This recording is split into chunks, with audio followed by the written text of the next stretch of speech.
I'd like to call the meeting to order. Welcome to the Wednesday, December the 11th, 2024 meeting of CCWD Water District. Would you please rise and join in the pledge? I pledge allegiance to the flag of the United States of America and to the republic for which it stands, one nation under God, indivisible, with liberty and justice for all. Okay.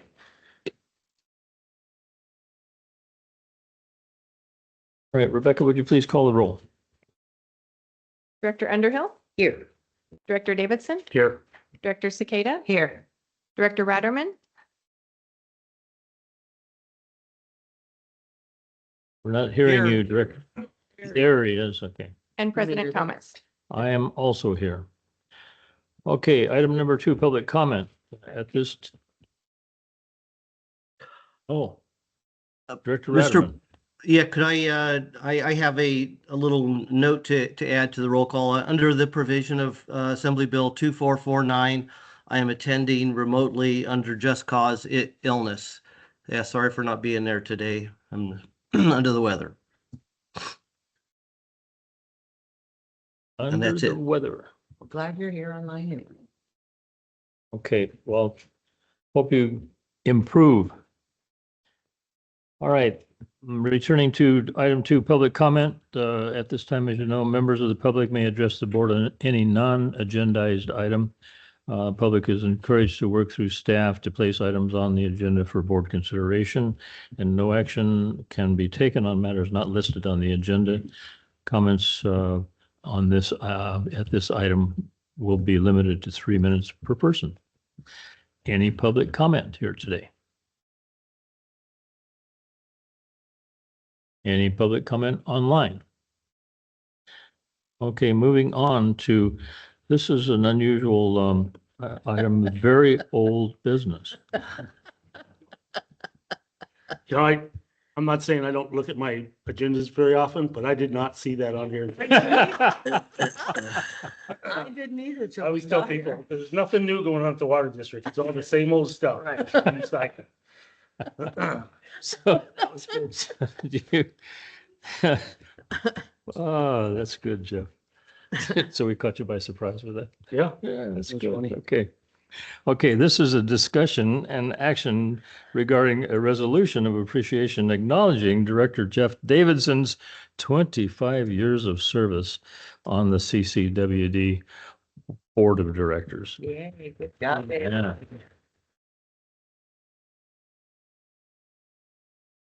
Okay, we have a resolution here, I think. I don't know, it's printed on. usually you only get these when you're on your way out. I always said I just want one with the door handle on it. Just don't let it hit you in. Okay, I'd Being- like to read this resolution of the Board of Directors of the Calaveras County Water District honoring Jeffrey. So you're Jeffrey, huh? Jeffrey Davidson for 25 years of service to CCWD. A bunch of whereases here. Whereas Jeffrey Davidson has served as a dedicated and committed member of the Board of Directors of Calaveras County Water District since does the calendar go back that far? 1999? Wow. Clay tablets. Offering invaluable leadership, insight, and expertise. I can attest to all of that. And whereas over the course of 25 years, Jeff has consistently demonstrated unwavering dedication to the mission, vision, and values of CCWD, contributing significantly to its growth and success. And whereas during this time, Jeff has been a mentor and a role model to fellow board members, demonstrating the highest standards of integrity and loyalty. And whereas Jeff represents the constituency of Wallace and Valley Springs with all his devotion and commitment, may we, fellow directors, use him as an outstanding model for our decisions. And whereas Jeff has played an instrumental role in overseeing countless major projects as a member of the engineering committee and has, along with me, by the way, but anyway, and has been, That's who I mentored. yeah, he mentored me. I was going to say, thanks for mentoring me. and has been a leader of CCWD's advocacy efforts through the Legal Affairs Committee and countless meetings with state and federal officials. Thanks for that work as well. And whereas Director Davidson has earned the respect of many other leaders throughout the California water industry and is known for running extremely efficient meetings. And whereas I'm sure. and short, yeah.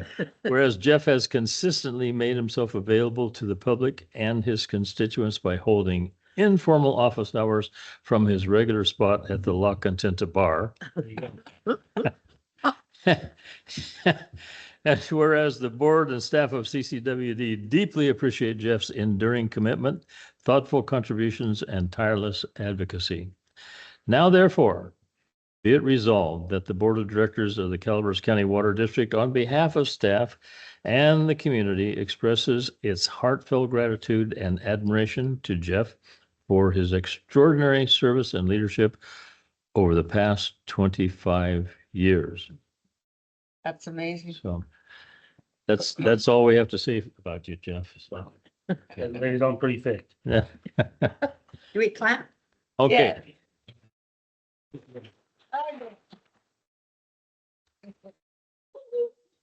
I think that this says it's passed and adopted on this 11th day of December 2024.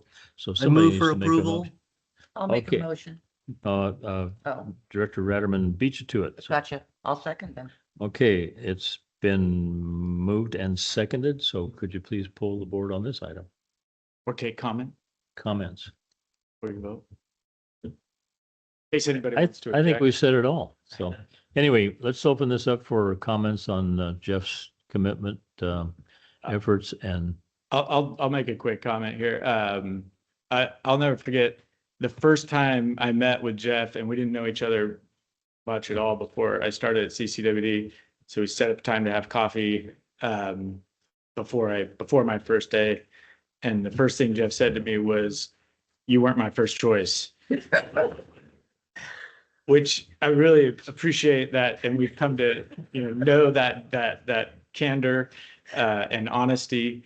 But then the very next thing he said to me was, "But you are the first choice from the board, and I've moved on already, and I'm ready to I want to support you however I can." And we started working together right then and there, and it's just been a really supportive and productive relationship, and I'm just really grateful for your Thank you. leadership. I'd like to make a comment. When I was first seated, Jeff kind of scared me. Jeff, as you know, is a no nonsense kind of guy. And I was just, a naive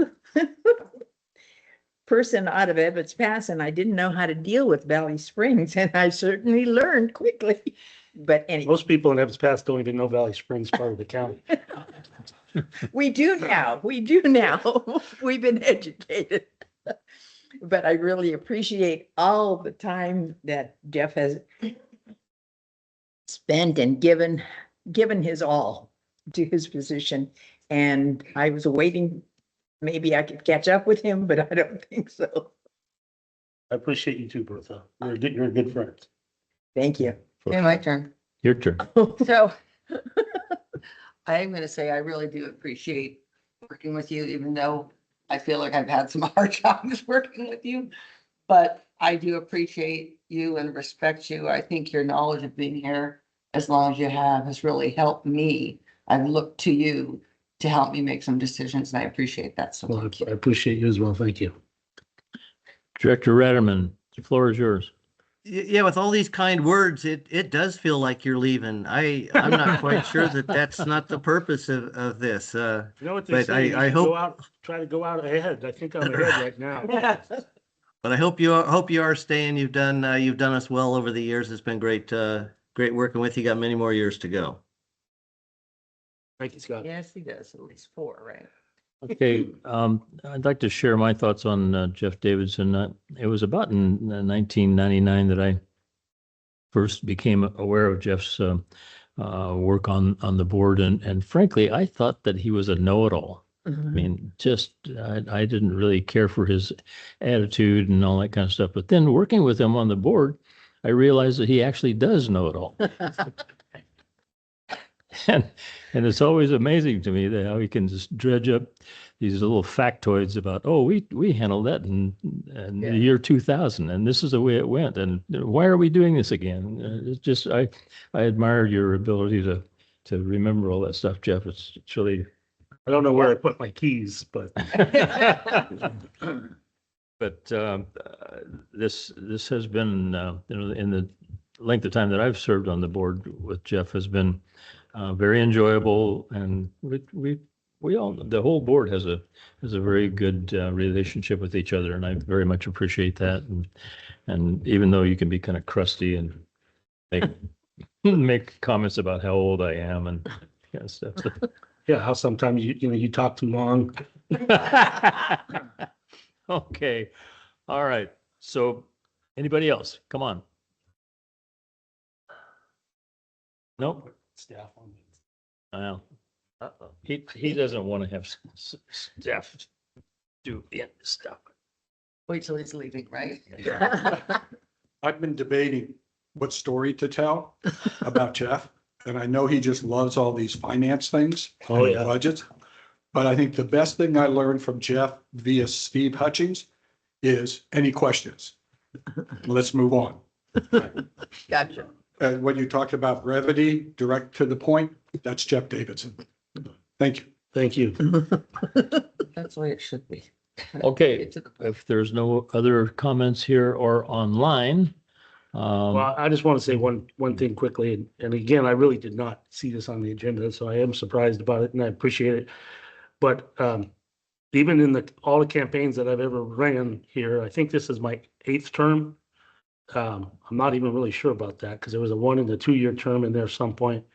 But it's really the work and dedication of our staff that makes this board be able to do its work so well. I mean, I have great confidence in all of you. And, we have built, even though we took some lumps this last year, we have built this district into a modern, efficient, premier agency. And it's because of all of you. And I'm very thankful for you and all the other folks here that work here. Thank you. Nice. Yep. I share that sentiment. All right, are we ready to take a vote on this? Would you please poll the board? Director Underhill, Yes. Director Davidson, Abstain. Director Cicada, Yes. Director Ratterman, Yes. President Thomas. Yes. So Jeff, here's the resolution. You can put it in your office. Send it to my mom. Oh, Right next to the picture. I don't know if you guys took the Valley Springs News, but they have my picture and Trump's picture. I saw My that. mom can't stand Trump, but I had that framed and I gave it to her over there. Nice. She's gonna have to put it up. Very good. That was cool. Okay, moving on to item number 4, we have discussion and action regarding the seating of board members and elected officers. And that is item 4A. So we have 2 board members that need to be sworn in and seated. I guess Director Ratterman will have to come in later to get his. You can do it virtually? Okay, all right. Do you administer that oath? I do. Okay. You want to do that now? Sure. Okay. Okay, Director Ratterman, are you able to turn on your camera? Great. Yes, ma'am. Okay. Okay, so Director Ratterman, Director Davidson, repeat after me. I state your name, I, Jeff Davidson, I, Scott Ratterman, do solemnly swear or affirm do solemnly do swear or solemnly affirm swear or affirm that I will support and defend the Constitution of the United States and the Constitution of the State of California. that I will That I will defend support and and support the defend Constitution of the United States and the that state I of will California. defend and support the Constitution of the United States and what was the last part? the Constitution of the State of California. And the Constitution of the State of California. against all enemies, foreign and domestic, against all enemies, foreign and against all domestic, enemies, foreign and domestic, that I will bear true faith and allegiance that I will bear true faith and bear allegiance true faith and allegiance to the Constitution of the United States and the Constitution of the State of California, to the Constitution of to the the United States Constitution of the and United State of States and California. the Constitution of the State of California. that I take this obligation freely I take this That obligation I take freely this obligation freely without any mental reservations or purpose of evasion, without any reservations or purpose of evasion. yes. What Scott said. That's good. and that I will well and faithfully discharge the duties upon which I'm about to enter. And that I will well and Well, faithfully and faithfully discharge discharge the duties of which, I can't remember. See, the I told you. duties of The which, duties upon which I'm about to enter. Say that the again. duties upon which I'm about to enter. The duties about which I'm about to enter. Smooth. Congratulations, guys. Thank you. Was that, She gave you a mouthful of stuff to do. was that the proper wording? It purpose? was, it said that he was going to execute his duties freely, but not for free. Damn near for Sure. free. Shorter sen- Almost. we need shorter sentences next time. Okay, All right. and then at this time, we can take nominations for the election of officers, and starting with board president. Okay, we have another outstanding board member here, served a long time, Bertha Underhill, and I would like to place her name as my nominee for president. You need a second on that? I'll second that. Yeah. Okay. Did you, But but, there's a but? I, I need to make a statement about the nomination, and I'm grateful for the nominations. We have followed each other around the board for years, Russ, and it has been wonderful. And Cindy, thank you so much for the second. But I fooled around and fell in love and moved to District 1. You Which moved means, No. now, well, I will be moving to District 1. I cannot, we have this silly rule that you have to live in the district that you represent. Who came up with that? My fiance, Doug Murray, whom I will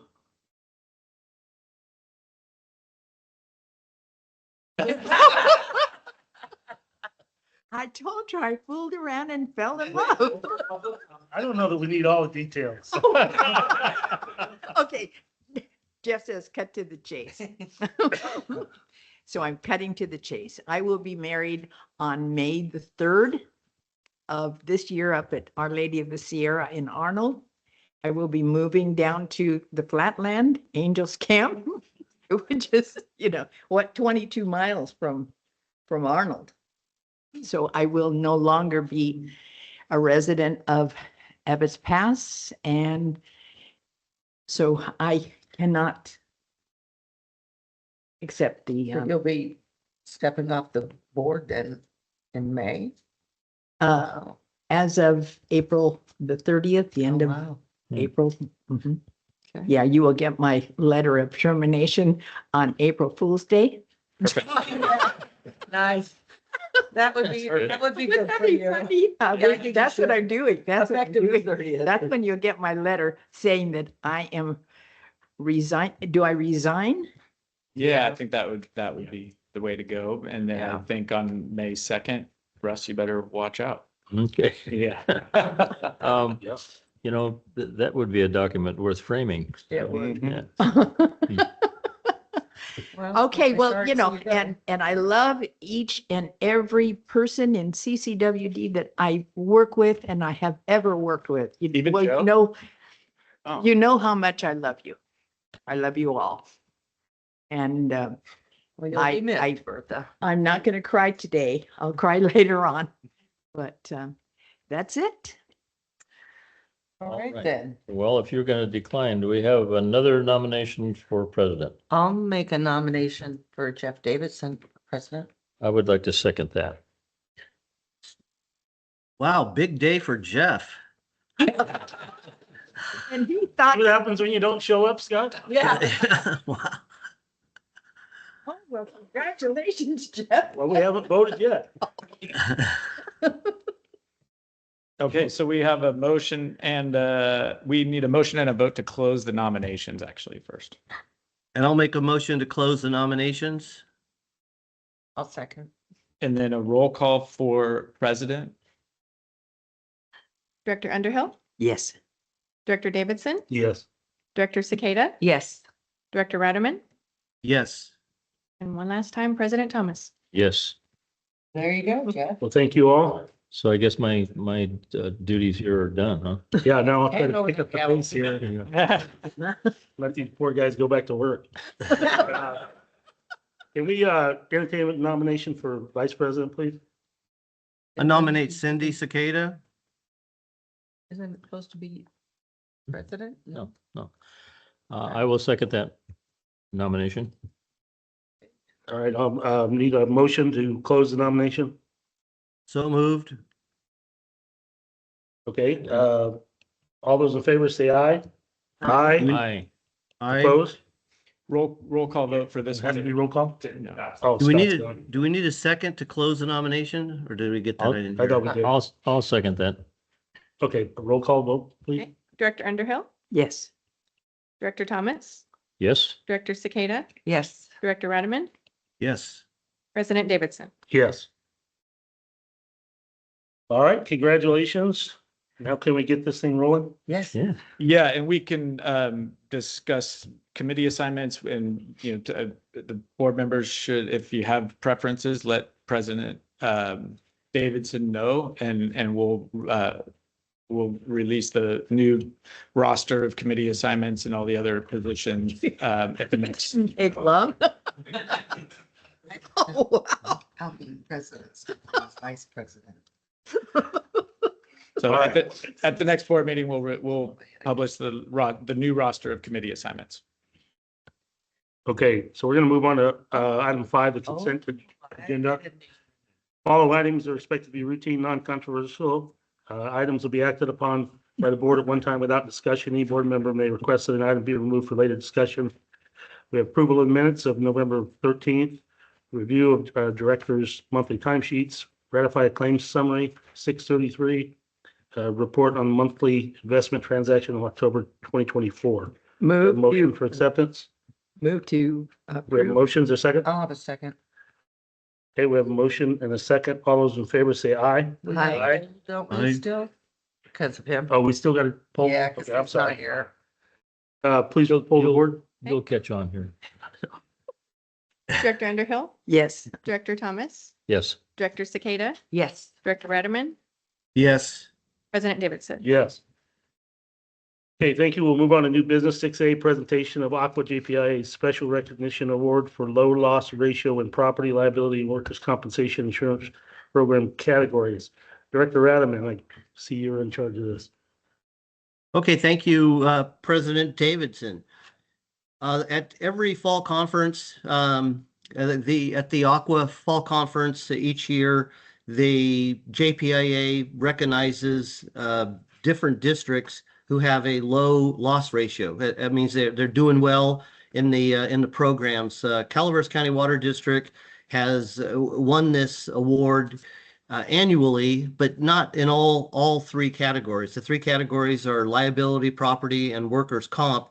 And for the period, the 3-year period from 2020 to 2023, Calaveras County Water District has been recognized with the President's Special Recognition Award for achieving this 20% loss ratio of 20% or less in all three programs. I do want to congratulate Calaveras County Water District. I do have 3 different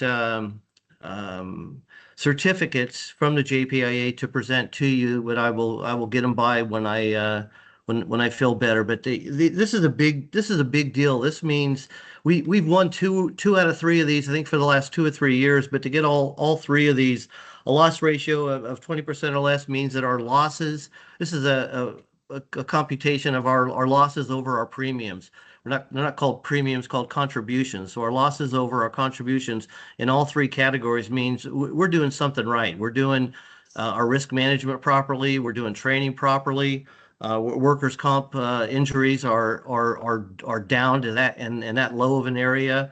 We're not suffering first party property losses. This is awesome, and I'm so proud. I'm so proud to see Calaveras County Water District on this list, and to receive these certificates, and I'm so happy to present them to Michael Minkler, our general manager. Thank you very much. Staffing, thank you. And a guys. congratulations to all the staff. Good job, everybody. This is a reflection on all of staff and everyone that Sorry, works Scott, at we the. didn't hear at that the last district. part. We were This clapping is in a, here. I'm sorry. This is a reflection of all of staff, of everybody in the building, everybody outside. I mean, especially those outside workers who are doing tough things. It's easy to get injured. It's easy to injure someone else. I say that because it happens all the time. It happens in other districts, and I see a ton of it now working at the JPIA. This is a huge accomplishment, and I'm truly proud.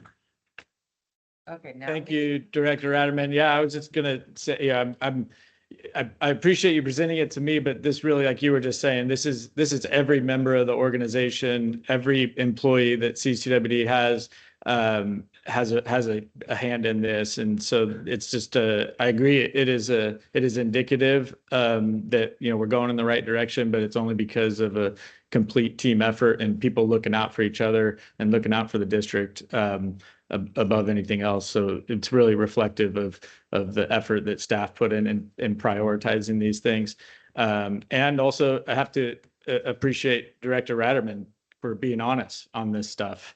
If there's ever anything that, you know, as an insurance, it's been really beneficial to have an insurance professional on the board and on the, you know, now on the JPIA executive committee, because he'll call me out if he sees things that we could do better from a risk management perspective or employee safety perspective.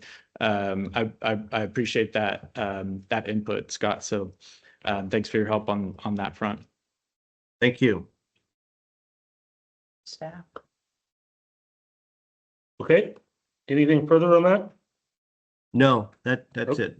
Thanks. Okay, we'll move on to 6B, presentation of, or is that, are they all the same? No, this is different. Presentation of ACWA JPIA HR La Bounty Safety Award to CCWD staff, Cameron Edens, Roy Greer, Joe Darby, Billy Hunt, I'm not sure how to pronounce that.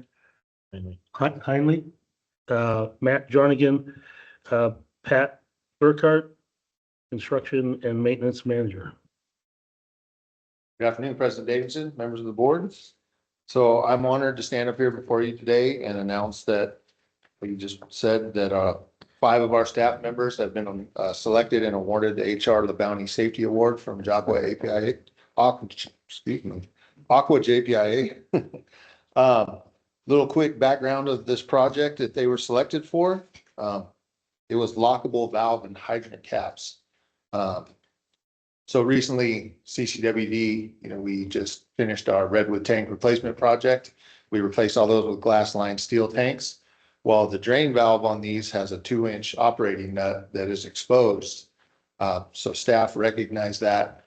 And so they came up with the idea to fabricate some locks to put over those so that somebody can't operate those without us knowing. So the caps, they can also be used on fire hydrants. So if we have hydrants in rural areas where, you know, we have theft or other issues, we put these locks on hydrants as well to lock hydrants off so people can't operate them. These locks, you can find them available from vendors for about $200 a piece. Our staff, I think, completed 25 of them with a cost implemented of $500 and a staff time of about 30 hours. So to buy that many of these would probably cost about $5,000. So 25 facilities were impacted. We used them on 7 potable water storage tanks and 18 fire hydrants. We can also make more in the future if we need some. So yeah.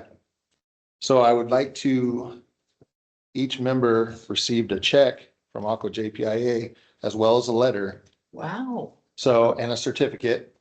So I'd like to read the letter real quick, just so everybody can hear Yeah. it.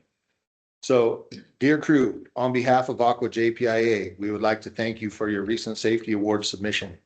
We appreciate your time and effort in promoting safe workplace behavior and improving existing operational practices.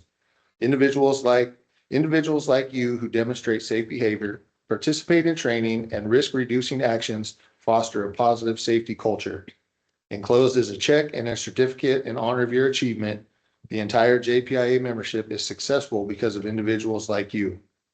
Please continue your risk management practices. We look forward to future safety award submissions from you. Sincerely, Adrian Beebe. Okay, Adrian, good job. Wonderful. Very Yes. nice. So at this time, I would like to call each member up and present them with their certificate and their check. If I could just add on to it real quick, Pat, you did a Absolutely. fantastic job. I just want to add a couple of things. I think the timing of this is great because it's things like this that end up, this is why we got the first, recognition that we just went through. This protects our property.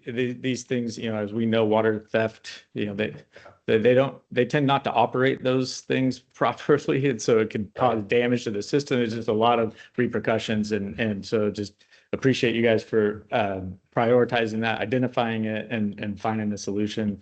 This is why we end up with those low loss ratios. So really, really appreciate it. And to that end, we decided that the district would match the prize that came from JPIA because we want to Oh, great. we want to do that in recognition of what these guys have done and also as an incentive for for staff to keep doing this kind of stuff. So thank you guys, really appreciate it. Yes. Absolutely.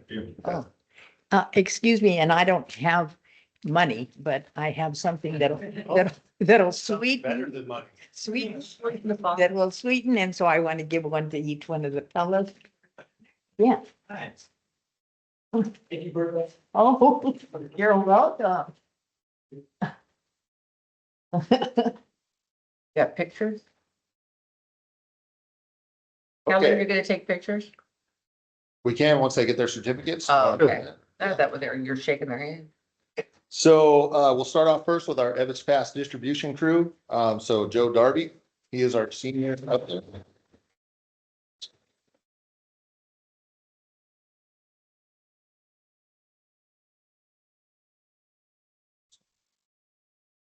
Your ornament and your candy.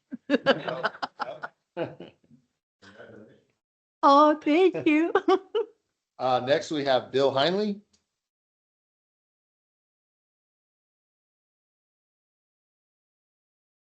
Okay, hold on. Okay.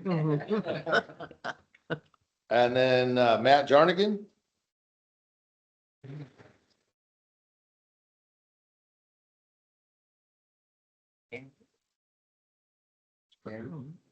Uh-huh. And then next we have our mechanics crew. So our senior on that crew is Cameron Edens.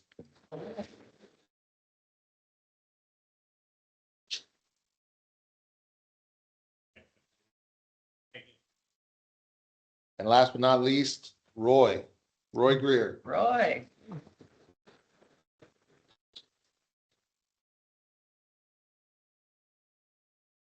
Good job, you guys. That's awesome.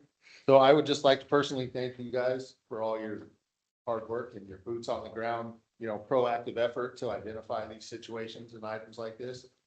And then everybody coming together and working cooperatively to, construct them and fabricate them and implement them. All those work efforts, they make our system more strong and reliable and for the district and the customer. So I just want to thank you guys for all the hard work and it's much appreciated. Thank you. Yeah. Want to take a picture? All right, come on up, guys. Here's your certificate. Up there. Hey, and while they're coming up, President Davidson, could I say a couple words? What's that, Scott? So while they're coming up, President Davidson, can I say a couple words as well? Sure. So this, Hey, guys, Scott wants to make a comment here. This also was presented along with a bunch of photographs of the locks that you guys manufactured.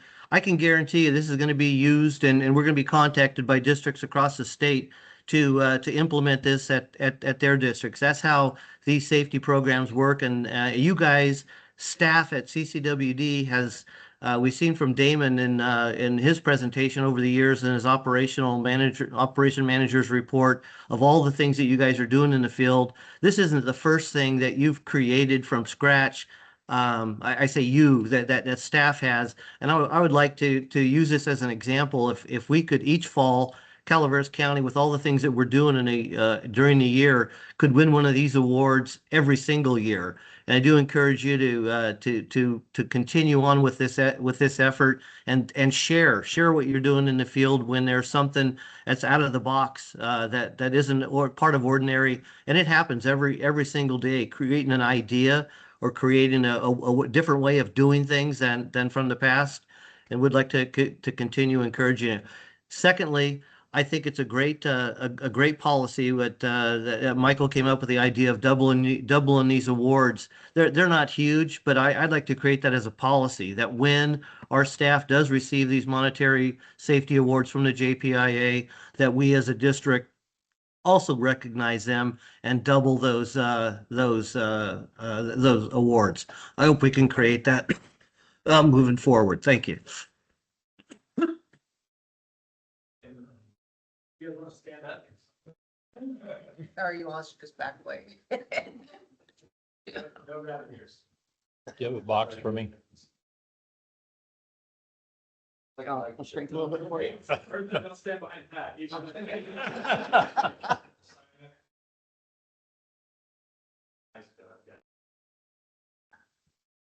Good job. Congratulations.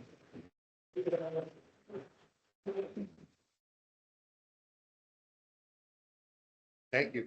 Yeah, next meeting, Michael, bring back that policy. Yeah. Seriously, I think that's great. Yeah.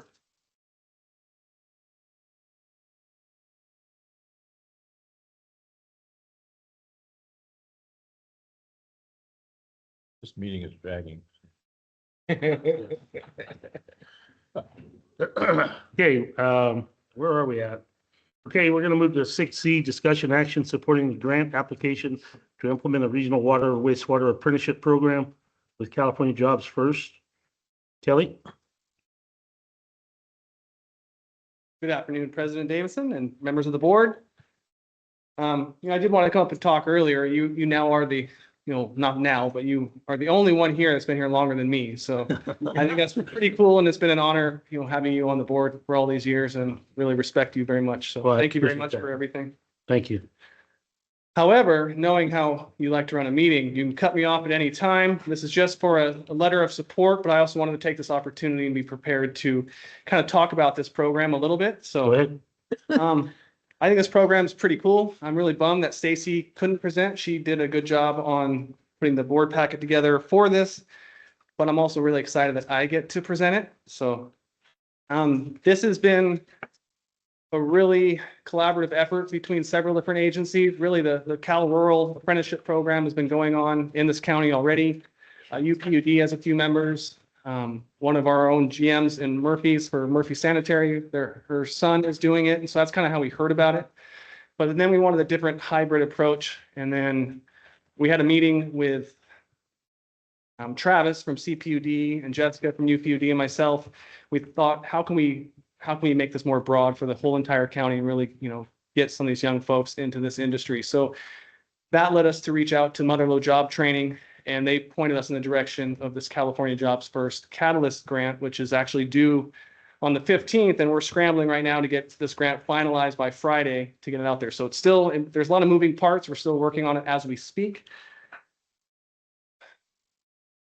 So these are basically the who we're collaborating with, Mother-in-law Job Training, California Rural Water Association, California Jobs First, and then again, you'll see UPUD, CCWD, Calaveras Public Utility District, and Murphy Sanitary.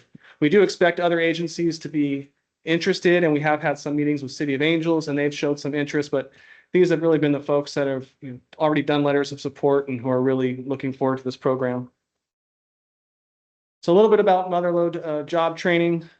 Their mission is to provide employers with skilled workers that need to compete, and then assist these workers in achieving a family sustaining wage. And, they've been doing this since 1983 in the Motherlode, in the counties of Amador, Calaveras, Tuolumne, and Mariposa.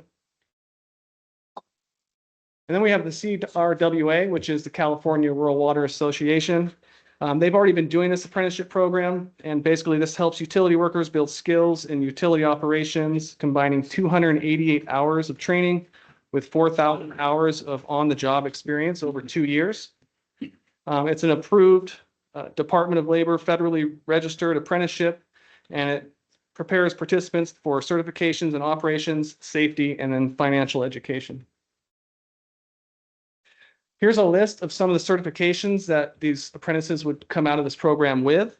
They'd come out with their water treatment grade 2, or eligible to take these certifications. The water treatment grade 2, the water distribution grade 2, they'll be eligible to take their T3 exam, their D3 exam, and then the backflow tester certification, utility management certification, and the OSHA certification. Wastewater is a little bit different, as it mandates a minimum of 1 year's experience for the grade 1 level and increases through levels 2 and 3, but they will be eligible to take that pending some experience actually in the field in wastewater. But they'll also be getting the backflow tester certification, the OSHA, and the utility management. A little bit about Sierra Jobs First. It's a statewide initiative, and it's run by 3 different agencies at the state of California: the Governor's Office of Planning and Research, the Employment Development Department, and the Governor's Office of Business and Economic Development. Again, we weren't really aware of this at the time. Motherlode Job Training really did a great job. James Hansen over there has just been awesome, helping us get to, putting us in touch with this and really just showing us that this grant was possible. As you can see, the Sierra region encompasses Alpine, Amador, Calaveras, Inyo, Mariposa, Mono, and Tuolumne counties. So here's where you need to give me the go or no go, Jeff. It's a quick video on this this program. It's 2 minutes, but I can skip it. You're the president. With us, Jeff? I'm sorry, what? Keep going. No video? Yes, Trying to video. multitask. Go ahead. All right. Yeah.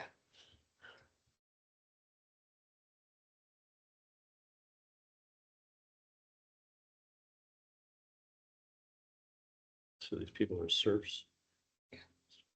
Oh.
So again, that program I think is pretty great. Three of the main things that they really want to emphasize with this program is climate resilience, really helping underserved communities and giving folks a livable wage, something that there's room for growth. And I think those are the three main factors. And one thing I skipped over, but back with the mother-in-law job training, I do want to also recognize that one of our own operators came to us through that program and has climbed the ranks to chief treatment operator in the Ebbets Pass area. And so we have a proven track record, I think, of that program really working for us. So again, the project overview is to really support young local adults in pursuing lifelong careers, strengthen our regional workforce here in the water and wastewater industry, and offset some of the costs of onboarding and the apprentice level positions. The Sierra Jobs First Catalyst Funds is kind of specific, and we do feel this program will align seamlessly with the goals of the Sierra Jobs First Catalyst Fund. Through quality apprenticeships, we ensure stable careers with opportunities for advancement while also building a workforce equipped to maintain environmentally critical infrastructure. Basically, what we're requesting here on this is tuition costs and salary contributions, not only salary contributions for the actual apprentices, but also some of our staff who will be taking time to train them. So we are seeking funding for that as well. So the timeline on this, the applications, like I said, are due on the 15th. The review period is going to be January 1st through the 31st of 2025, and the project selection will be March 21st, 2025. Our goal is what we'd like to see is 3 or 4 apprentices out of this program in Copper, Jenny Lind, and possibly 2 in the Ebbets Pass area. If approved, we would budget the 25% cost share in next fiscal year for up to 4 apprentices, and that would be equivalent to 1 additional position.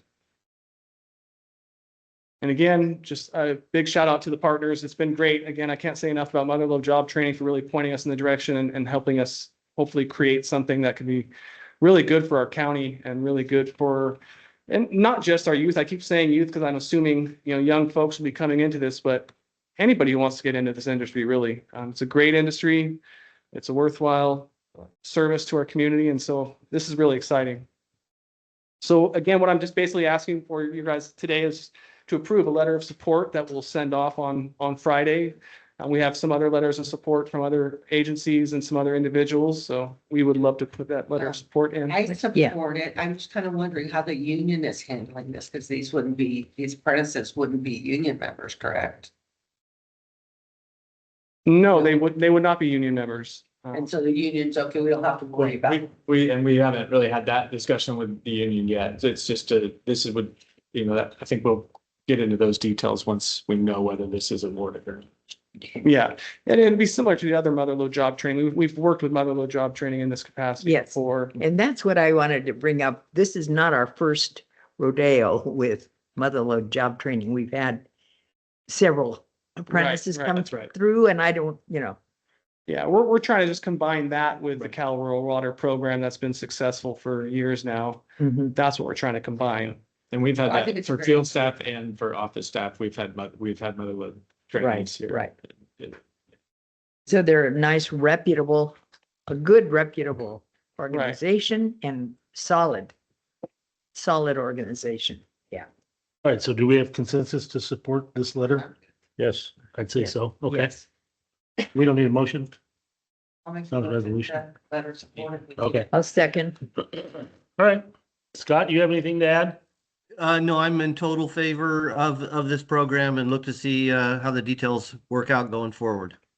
All right, Thank you very much. thank you. Okay, we're gonna move on now to 6D, presentation of district investment strategies by Chandler Asset Management. My favorite category. Good afternoon, Mr. President, members of the board.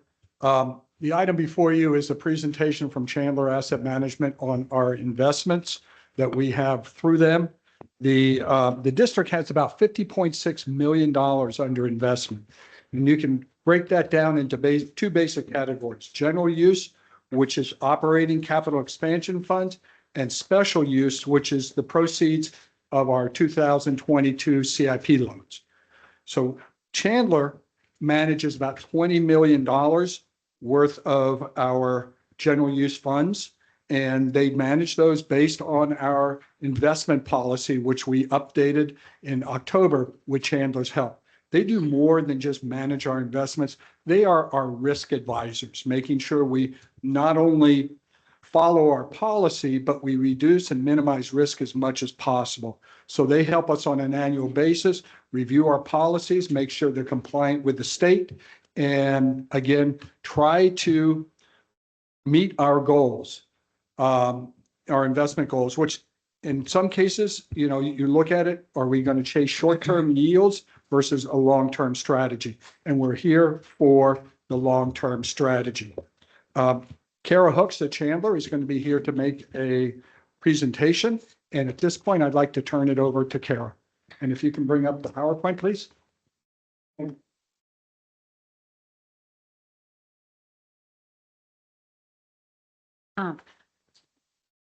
Hello, I am Kara Hooks with Chandler Asset Management, and I am the investment contact for the district. So what I'm going to do with this presentation is just look over kind of some of the economic factors that we take into consideration that we feel any significant movements to kind of overall with trends may influence how we are investing. And then we'll look at the portfolio that Chandler invests. Then we'll include a portion of the reporting assets for late, and then take a look at it on a consolidated basis. So I will just jump in here.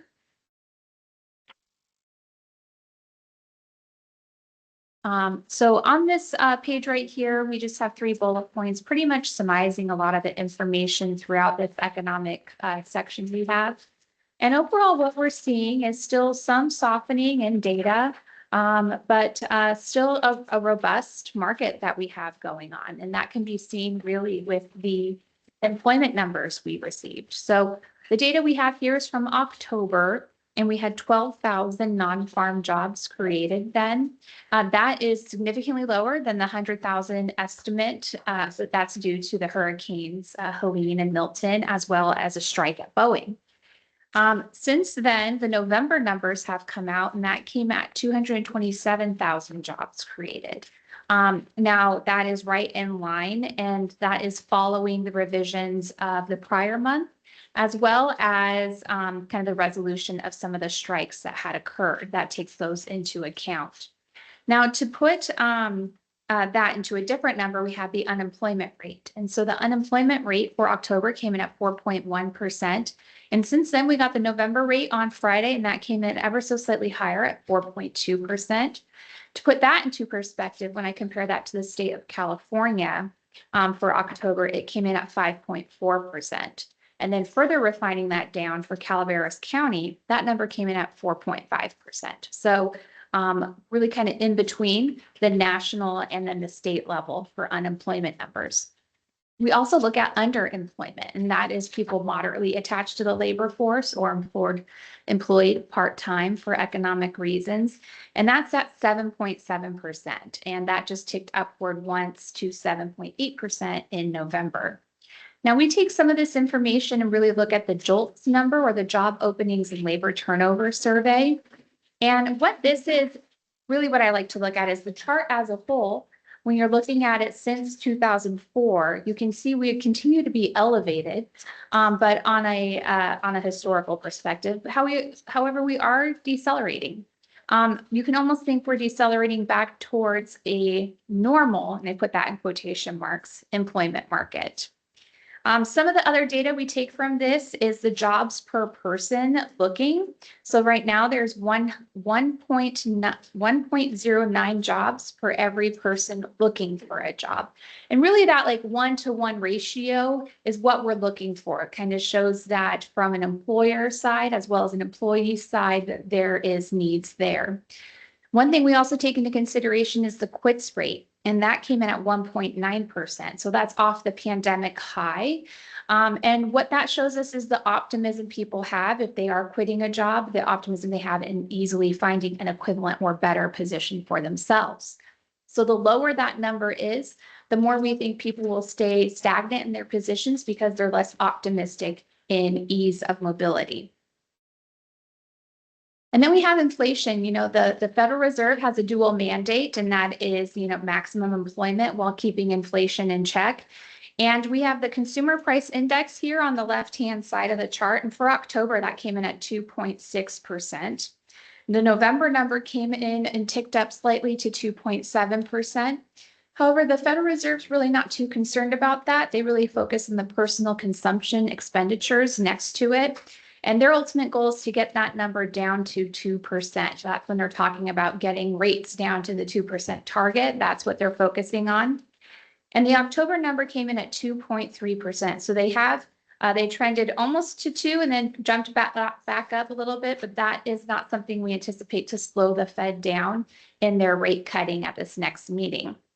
I'll get into that a bit more, but one thing also between the two differences of these is, CPI and PCE, they're both inflation measures, but what's the difference? So CPI takes into consideration a basket of goods of about 150 items, where PCE has a similar size basket. However, it rotates items in and out. So if consumer spending shifts from buying beef to chicken or buying name brand to store brand, it'll take those items into consideration with spending. So it's a bit more of a true inflation gauge as it moderates along with our spending changes. Both take shelter, so homes and rents into consideration. However, PCE doesn't have as much allocated to that number as CPI does. The next data point we have is the consumer. Now, as I mentioned earlier, just at the onset, we're still seeing a robust economy here as things are sliding. With retail sales, that came in at 2.8%, and you can see we are well off of that pandemic high. But really, that was an increase in auto purchases, electronics, and appliances. And then for the consumer confidence number, that came in at 111.7, which is fairly high. Anything above that shows that consumers are fairly confident in the economy. And ultimately, the assessment of current businesses and labor market conditions rose, as did short-term future outlooks for income, business, and labor market conditions. So even though we are seeing the quits rate narrow a bit more, we still see that people have a fairly positive attitude of the labor market currently. With the overall data here, we have the leading economic indicators.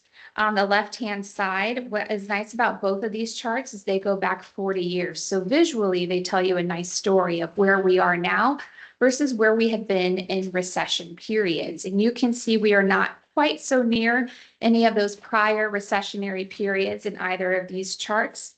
The LEI takes into consideration 10 different components, where CFNAI, or the Chicago Fed National Activity Index, takes into consideration 85 different components. And as long as for CFNAI, as long as we're not near that negative 0.7 on a 3-month average, then the fear of recession is not quite there with the different entities that observe that. The next item we have is housing. And as I mentioned, this isn't a major component for PCE, but it is something highly considered in the CPI data. And the October year-over-year number for annualized housing starts came in low at 2.9% year-over-year, impacted from the hurricanes, and we will expect to see kind of some of that impact carry on for the next month or two. What's interesting with the S&P Case-Shiller 20-City Composite is we are on a bit of a downward trend at 4.6%. Now, again, to put that into perspective for the county's home prices were down just under 1% from the prior October, with more houses on the market and more houses on the market for longer than last October. What are some things that are being taken into consideration for housing prices? We are continuing to see difficulty in how high those prices are on a national basis, and continuing to see elevated levels of the 30-year fixed rate mortgage. When we first made this piece here, it came out 6.8% as of 12/5. That number was 6.69%. Now that is off a high of almost 8% in some markets, but we were trending down towards 6% and have bounced back up these last few months, just following some of the volatility that has occurred in the markets. Now, even though we have that impact in affordability, some of that is coming from construction delays. But we still have a manufacturing sector here that is in contracting territory. Anything 50 and under is contracting, but it is trending upwards. And some aspects of that data point did come up a bit higher. For the services sector, that has made a bounce back. So people are still spending money on activities, as we've all heard with the Taylor Swift Eras Tour. She boosted various entities of economies for different, counties and cities that she attended. So people are still spending on services. Again, with services. So with GDP here, a big component of that is the CPI number, and that's in the top one. And for the second estimate for September 2024, the PCE number came in at 2.4%. Now that is 2/3 of the overall GDP number. So it's really impactful what happens there. Again, this is just a strong indicator that people are still spending and inflation is still a bit elevated. Overall, we had a total GDP at 2.8%, with just some negative offsets in net exports, inventories, and then home purchases.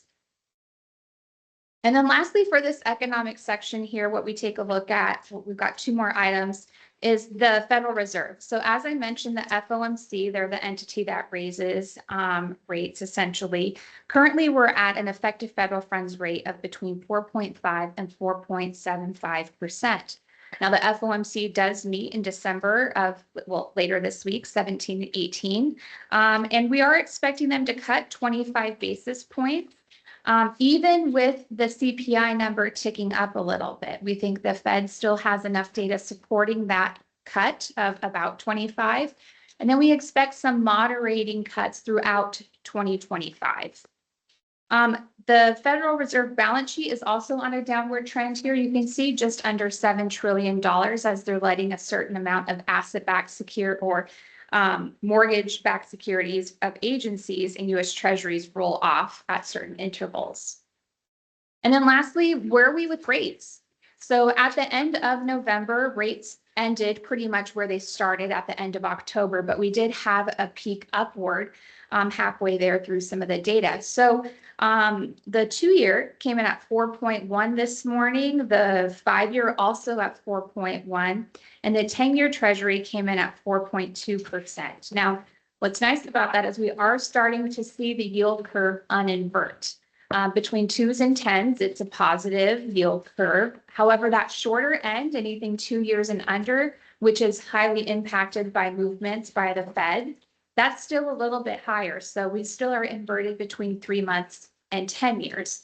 But that flattening is leading us to really an opportunity to help extend out the investment portfolio and take advantage of these higher rates and extend the duration of the portfolio. We'll get into that a little bit here once I move into the next section. But any economic questions I might be able to answer for you before moving in? Anybody? Scott, do you have any questions?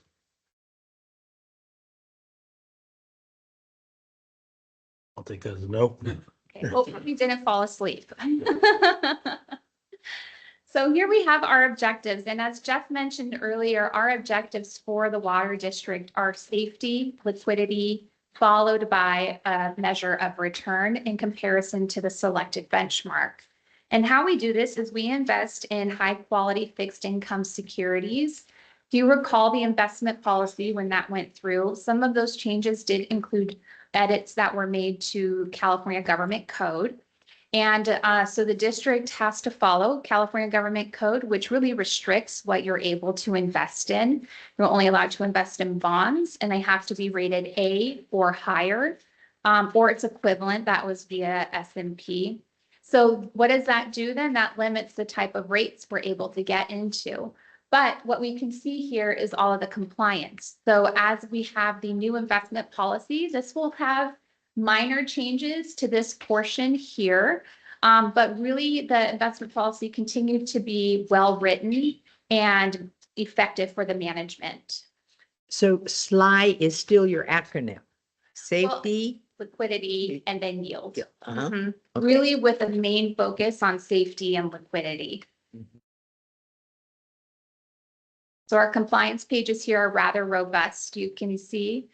We feel it's very important to show that not only are we in compliance with California government code, but also the district's investment policy. You will see one instance of non-compliant, but that is due to an inherited Lehman security. Right, that famous Lehman. Don't know if you've heard of it.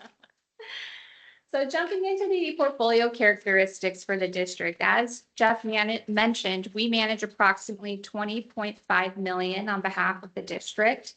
And what we do is we look at the onset of the relationship, we decided on a strategy, which is the 1 to 5 year. We measure ourselves against the 1 to 5 year Treasury and agency index. So how we manage the portfolios is by duration. The modified duration is really your measurement of risk. And so we want to ensure that we're abiding to that measurement of risk and not just chasing yield as we can go in. And as I'm sure you all saw in your personal portfolios, how nice those short yields were or how quickly the stock market moved up. But with these bonds here and with the longer duration you have compared to investment pools, it has taken the portfolio some time to move up in average purchase yield. But what's nice with the duration also is we're purchasing securities out on the longer end. You're allowed to invest out to 5 years. And with that longer end, we're locking in those rates for 5 years. So it's really going to hold the purchase yield for the portfolio as well. So what we've been doing is really focusing again with that duration and extending it. So you're about 101% of the benchmark duration, just ever so slightly longer. And what that has caused you to do is increase in the average purchase yield at 3.28%. You have an average quality, AA, and then the portfolio increased approximately 52,000 from the prior time period here. Now we're going to look at the sector distribution, really how we have this divvied up amongst the different sectors that are permitted per the investment policy and code. We had some increases in treasuries and asset-backed securities. These were made because we had 4 treasury purchases and 2 asset-backed security purchases, each with an executed yield of 3.51 to 4.6%. So fairly higher levels than we've been able to really maintain in previous market cycles. We had 1 maturity, a corporate security matured, and then 1 agency, 1 corporate, and 1 treasury were sold in order to help rebalance the portfolio here. But what I like about this slide, it's a newer slide for ours, the quality distribution. It shows the main 3 NRSROs, S&P, Moody's, and Fitch, and all the different ratings for the overall portfolio. Not every security is rated by each one of these. That's why we have some NRs down there. And Fitch and S&P are highly AA because if you recall, both have downgraded the US government. We still consider US treasuries to be like the risk-free assets. So any of the securities we're purchasing outside of treasuries, we want to ensure we are getting an appropriate spread above that to accommodate for the additional risk. And then we have the duration. Again, this is really your measurement of risk for years till you kind of recoup that money that's been invested. And under 1 year, you've got about 10% in this portion of the portfolio. And then under 2 years, 34.2%. And then we have the investment performance here. And what I want to highlight here is this is the total rate of return. So this includes the realized and unrealized gains and losses in the portfolio, plus interest income.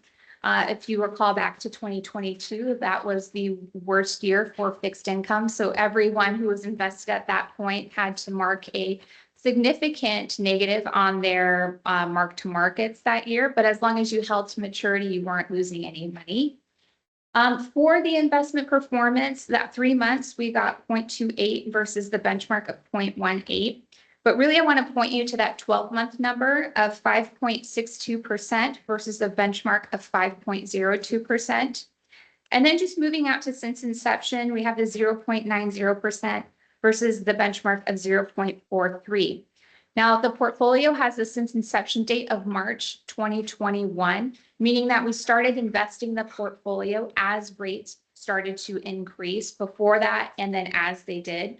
So we still have some securities in here that have lower yielding securities. As those mature out, or we could look to rebalance the portfolio to extend duration, we will move those off of the portfolio, and that will help again increase the purchase yield, which you can see on this next page here. So this is a nice snapshot because it shows you since the inception of the portfolio, really how that purchase yield has moved up.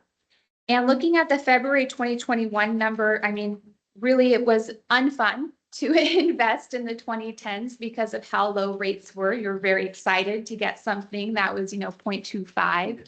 Well, now we have an average purchase yield of 3.28. And so as those securities again mature, or as we're able to rebalance the portfolio, we will continue to realize those higher yields on the securities. And then we have the liquid portfolio, or the reporting, and this is the LAIF holding, so that's the local agency investment fund. And there's about 12.1 in there. You can see the average purchase yield is at 4.49. From the prior time period, it is starting to trend a little downwards right now, and that is expected, right? Because that is closely monitored towards what the Fed is doing. The duration of LAIF is about 280 days. So the turnover in that portfolio is a lot quicker. So as rates went up, that portfolio was able to realize the movement upward in rates, but as rates come down, it will also quickly realize this. But right now, really adding a nice portion to the investment portfolio. And you can see how it's separated between LAIF and cash here. And then on the next pages, we have the consolidated portfolio. So this is just LAIF and the investment portfolio. And what we have here is an average maturity of 1.84 and an average modified duration of 1.62. And that's just because the investment portion went down a bit shorter. The average purchase yield is at 3.62%. So that's for both of these two portfolios combined. The average quality AA, and then just a slight decrease of 460,000 due to a decrease in the LAIF account.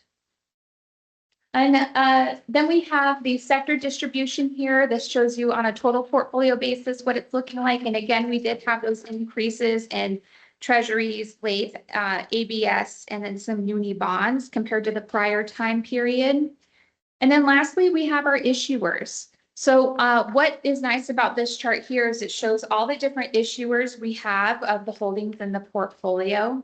When you look at the corporate securities, I just want to highlight, we really try to keep a 50-50 split between industrials and financials as they kind of counteract one another during different market cycles. So not only are you well diversified in the different sectors approved by the investment policy, but you're also diversified by industries and then the unique issuers within each of those industries as well.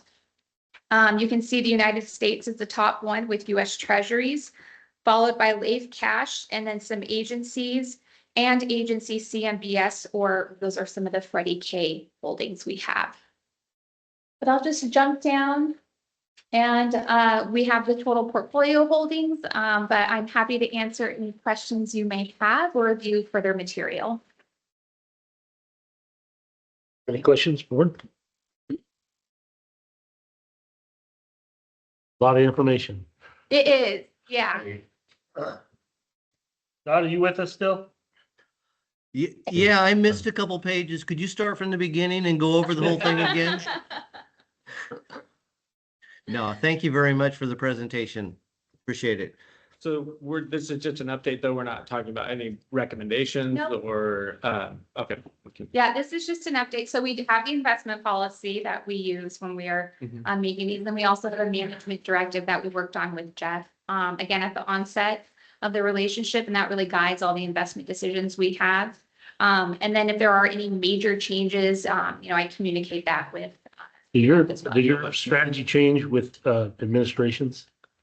It does not. So what we take into consideration when there is a change in administration is what the Fed is going to do. And the Fed really takes into consideration fiscal policy. So ultimately what happens with fiscal policy, and they'll start to see those movements occur, next year, then the Fed may have to take that into consideration when they're looking at their overall information, but otherwise our goal is really sticking to the strategy as we look at data trends. So the big changes we really had this year, well, from, last year to this year is we were a little short the benchmark duration and now we're a little long. And that is intentional because of how we think rates were going. Otherwise, we really only look out about 6 months. Mhm. I'm still looking for that crystal ball. So if you have it, let me know and we can go retire. That one right here. Perfect. All right, anything else? Yeah, thank you. You're very informative and I liked how you delivered. It was easy to understand you. Perfect. Thank you. It was really If good. you have any questions afterwards, please feel free to reach out to Jeff and we can get you into information. I just marvel at how you have everything. I mean, when did you prepare this thing? Yesterday, no. I mean, Boom, boom, boom. Well, it's November information, so this is pretty new. for Yeah. us. Yeah. Mhm. Because you're on it and I I was gonna- appreciate that. Yeah. It's just like Cindy And said. you're very informative and it just like, there's no hesitation in how you're Mhm, speaking. So that's really nice. Thank you. I'll give you my boss's email. so- Yeah, there you go. Send that to him. It's like, would you just do the presentation every time? Seriously. All right, well, thank you. Yeah, very Thank good. you. Thank you so I have- much. That. I have a question. Go. Looking at all of these, there's 60 or more things that we have a portion of our portfolio invested in. Does it make any sense to raise the, I don't know, like if you have 0.06% of our portfolio invested in Honda Auto Receivables Owner Trust? How do you make a decision about how low you go on the percentage of the portfolio before you just eliminate that and combine it with some other investment? So one of the key ways that we're able to manage the risk in the portfolio. So by being in the market, there's the systemic risk of just market risk. And then per your investment policy, we're only allowed to have 5% per issuer. So that's the max we can go. Ultimately, we go to a max of 2.5% because if there's any swing in the portfolio, we don't want to go out of compliance on that issuer. But regarding how small we can go, so this Honda Auto Receivables Trust, let me just jump down to. So that looks like it's about 125,000 par, which isn't the smallest unit that you're owning in here. And there's a few different items we own for that one. So ultimately, it's just what is going to work in the portfolio to help fill maybe a sector need or add to that duration. There's really not too much of a minimum will go on the holding because we think any of it will add to the portfolio. And by having some of that with I can never say it right. Hyundai. Hyundai. Thank you. It's the one thing I get stuck up on. By having that small portion there, that small portion of Honda, what it's allowing us to do is diversify perhaps amongst those 3 different ones, so including Toyota. Instead of just having it all in one, that's further diversifying what you're investing in. And again, further spreading the risk around. So if something happens to one of those holdings, we're able to recoup with maybe the other 2. But once we purchase these, we have a credit committee that really evaluates all of the holdings that we have for the corporate portion, inclusive of asset-backed securities. And so they look to make sure that they're on our buy list, something we're comfortable holding, we're confident in the company and the ultimate issuer. But then we do that ongoing too. We want to ensure that that continues to be an appropriate holding for you versus the strategy that we have in there. So not so much a minimum that will go. That's probably the smallest portion you might see in there, those 3. And you'll tend to see asset backs be on the smaller portion of the holdings that we have versus corporates or agencies. Okay, well, is there a cost associated for putting more investment into Hyundai or taking it out? No, Mhm. because when we're purchasing the securities, we take all of our clients, say we have 50 different clients that are interested in a portion of that issue. So we'll go out to one of the many brokers we have. We'll go to a few of them and get a quote from them on what they're willing to sell that to us for. And because we're buying a larger lot at once, we're able to get a lower price than if we were to go out and buy some odd lots for these. So by doing that, we're able to mitigate any higher fees, because then once we have it internally, we'll break out the portions amongst all of our clients that can then benefit from us buying it at a higher amount. Okay. If your committee sees an opportunity, do you have Jeff's number on speed dial that you can call him in the middle of the night and say, we had to move 20,000 over? Well, I do have his mobile, so I could call him just in the middle of the night. Hey, Jeff, how are you doing? But really what we have is a discretionary relationship. So we're able to make these transactions without calling for approval. And that allows us to move quickly on some of them as well. So if we're having any major changes in strategy, we'll absolutely review that with him. That was the answer I was looking for. So Okay. thank you. You're welcome.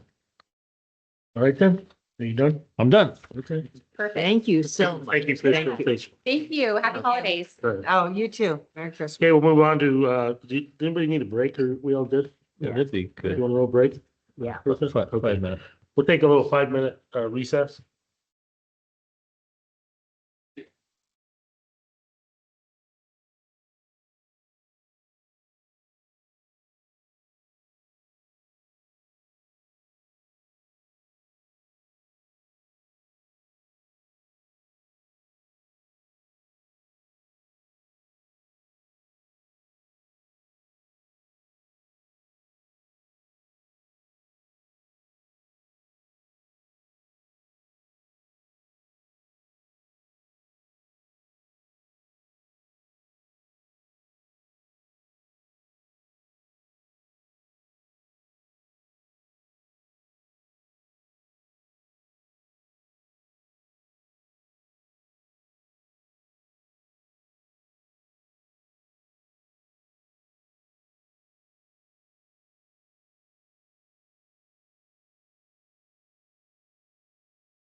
All right, we'll come back in. We'll move on to the operations department. The quick report. Nice and quick. Hello again, directors. So Damon is on a well-deserved vacation, so I'll be filling in for him for the ops report. All right.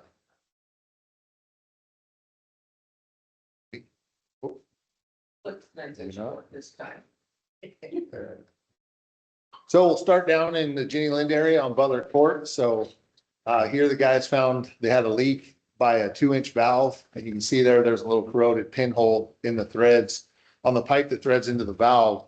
So that was an old wheel valve, and you can see the handle's gone. So it's just the stem sticking up. So they tore all that out, threw a new 2-inch gate valve in there, replumbed all that. They also had a leak on the 2-inch bluebell, probably about 16 feet away from that valve. So they went ahead and just replaced a 20-foot stick of that bluebell, stitched the road, and got some of that infamous bluebell out of there while they were there. So next, this is down on Thornycroft. And it's kind of hard to see, but as you can see on the picture on the left, the coupler there, the water is coming out between the threads and the pipe. So they abandoned that, put on a tap saddle, replumbed that all in. So fired that back up and got that replaced. This was a 6-inch mainline leak on Hart-Dixon. This happened on a 4:30, I believe, on a Saturday morning. The call came in. So guys responded. I think they had the water back on by 8:30, 9 o'clock. So just a testament to, the guys always being available and getting after it. And then here we have a service line leak that was up on Fairway Drive in Ebbets Pass. This was one that had an opportunity for 3 of the guys there on the left are 3 members of our collections crew. So they're newer staff. So they were getting some training on water leak repairs. And as you can see on the right, it's a pretty large wet spot in the road. So sometimes it's hard to pinpoint where the leak is. So, just a testament to our guys using the listening devices and taking their time and pinpointing where that leak is, so they can blow down on it first time. This is another service line leak up in Big Trees Village. This kind of shows that common trench problem that we have up there. The blue line is our water line, but as you can see on the right, once the guys replace that, then it's the black poly we put in there and everything kind of looks the same. So those are power and communications lines that are in there also. So that makes it kind of challenging up there. They know that by just looking at this cable, or was it marked? Well, that's my next slide here is this shows the importance of making sure we call in USAs, because as you can see, the orange and the red marks on the ground. So they were aware that there was power and comms in there, so they could take some extra precautions. But that just, it goes with the importance of USAs. We also have a non-conductive pickup tube that they put on the vac truck. Anytime we're in those holes, they use that to dig. So little extra precautions. Well, I know they're doing a good job. Yes, we are. So this is the right next door here. The construction crew installed the natural gas line for the backup generator. So we've been working with PG&E to get that set up. The picture on the right, you can see they have the gauge on there. So they pumped that up to 20 PSI, pressure tested the line we installed, put the regulator in. So now we're just waiting on PG&E to come install the meter. The backup generator will be operational. So you haven't had to use a backup generator prior to this? Luckily, not yet. This is some control wiring cleanup that the electricians did at the ozone control cabinet over at our Copper Cove water treatment plant. You can see on the left, it's kind of just a rat's nest of wires. And so the electricians went through there and they did meticulous work to clean all that up with, make everything nice and kind of easier to tell what it is and see. And then,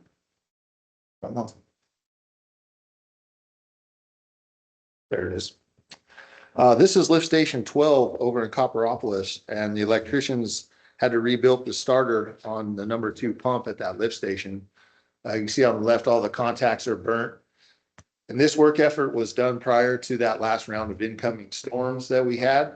And this is kind of a critical lift station because the wet well is in the road and it will directly flow right into the lake if anything happens there and it backs up. So this was a critical work effort prior to the storms. So they got that back up and running. Where's Damon? What's that? Where's Damon at in this picture? Damon is floating on the mighty Mississippi in that picture. So he says hello from New Orleans. I didn't tell him I was going to use his picture. Yeah. Looks like He was on vacation. Yes. He was on the phone with you though. He actually believed he was, I believe, yeah. I've only talked to him once though, and that was Monday morning, so And he's on Mississippi that. yeah. Yep, they were on a riverboat on the Mississippi. It sounded, yeah, it sounded pretty cool. Yeah. Any questions? No, sir. That's it. Anybody? Thank you. Thank you. Thanks, Pat. Yeah. I have a picture of a destroyed tip on a hydrovac. Oh, that, Okay. That's- Did you ever get through that rock? I believe they did. That was on the A to B project. Did you see that picture? Yeah, that was something else. And then I heard too, they used a 90-pound jackhammer and wore the bit out in about 20 minutes. So, yeah. Oh, 8 minutes. Okay. Yeah. They're dealing with some tough stuff down there. Crazy.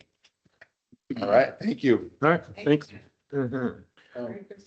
Remembering the quote on that job, there was some wiggle room or something on that quote to protect the contractor for unforeseen hard rock. Is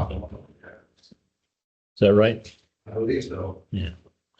Okay, let's move on to the customer service report. Kelly? You can move the microphone down significantly. Good afternoon, President Davidson, members of the board, Kelly Richards, Business Services Manager. I haven't seen you all for a while, so it's definitely good to see you. I've been a bit of a hermit. We have a lot going on in the way of implementations, and I'll provide a brief update on that just because this is customer service update, and the implementations, while they don't directly affect customer service, they're still a part of admin services. So I'll give a brief update on that and a larger scale update on the implementation next week at the Finance Committee meeting. So just to kick us off, today's customer service update is going to span several months. So we are looking from about the August timeframe to November, and did just want to start with our usual, there we go. Our usual tracking that we do as far as correspondence with customers, and then obviously service orders with our operations staff. So I am going to start kind of drilling down this graph a bit and kind of shortening the time period. But what I was really trying to achieve, at least through the end of this year, is to show just how much our work fluctuates throughout the year, and how customer service and our interaction with the public kind of ebbs and flows depending on what time of year it is. So you'll see that we had an inordinately quiet September in comparison to last year, and then we just ramped right back up for October.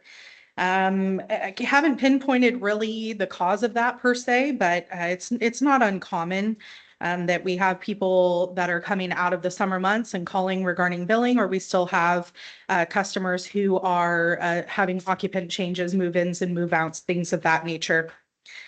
So we averaged approximately 53 calls a day, which is slightly down from the time period since I last reported to you. And then our average call handle time's gone up slightly. That's not too bad. And it could just be related to the types of calls we're getting. And obviously, our staff training has been continuing. So we're being a little more, I'm sure, thorough and diligent with our phone calls. Our percentage of time spent handling calls in particular is still around the 14%, 15% mark, but obviously we handle quite a bit of other things in the customer service area. Our average wait time for customers to be helped is down quite a bit as well, so that's good to report on. Moving on to other things that we track in there on a regular basis. One of the things that has been kind of a critical element for me from a, industry standard perspective has been how many calls that we're able to answer in the first attempt versus how many calls actually go to voicemail because our staff is otherwise, busy with other things. So we have actually increased our percentage of calls answered versus decrease our percentage of calls to voicemail.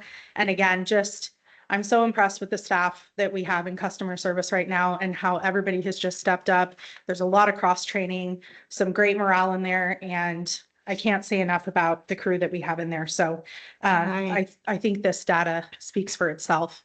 I'm looking at back in June, July, August of 23 and see how many calls weren't answered. Were we having a problem with the answer machine, or was that the one that was all digital before it came to anybody? No, that was actually when we were down staff. We were down a CSR, a full staff person. So we were having to jump in and try to manage the phone calls, but we were down a full person. So once we actually hired for that position and then hired the full-time position a couple months ago, well, about 6 months ago, we've seen nothing but improvement. Good. So I'm happy to report on that. You're a staff of 3 or 4. Well, our CSRs were a staff of 3. So we've got currently 2 CSR level 1s, and then we have our senior CSR.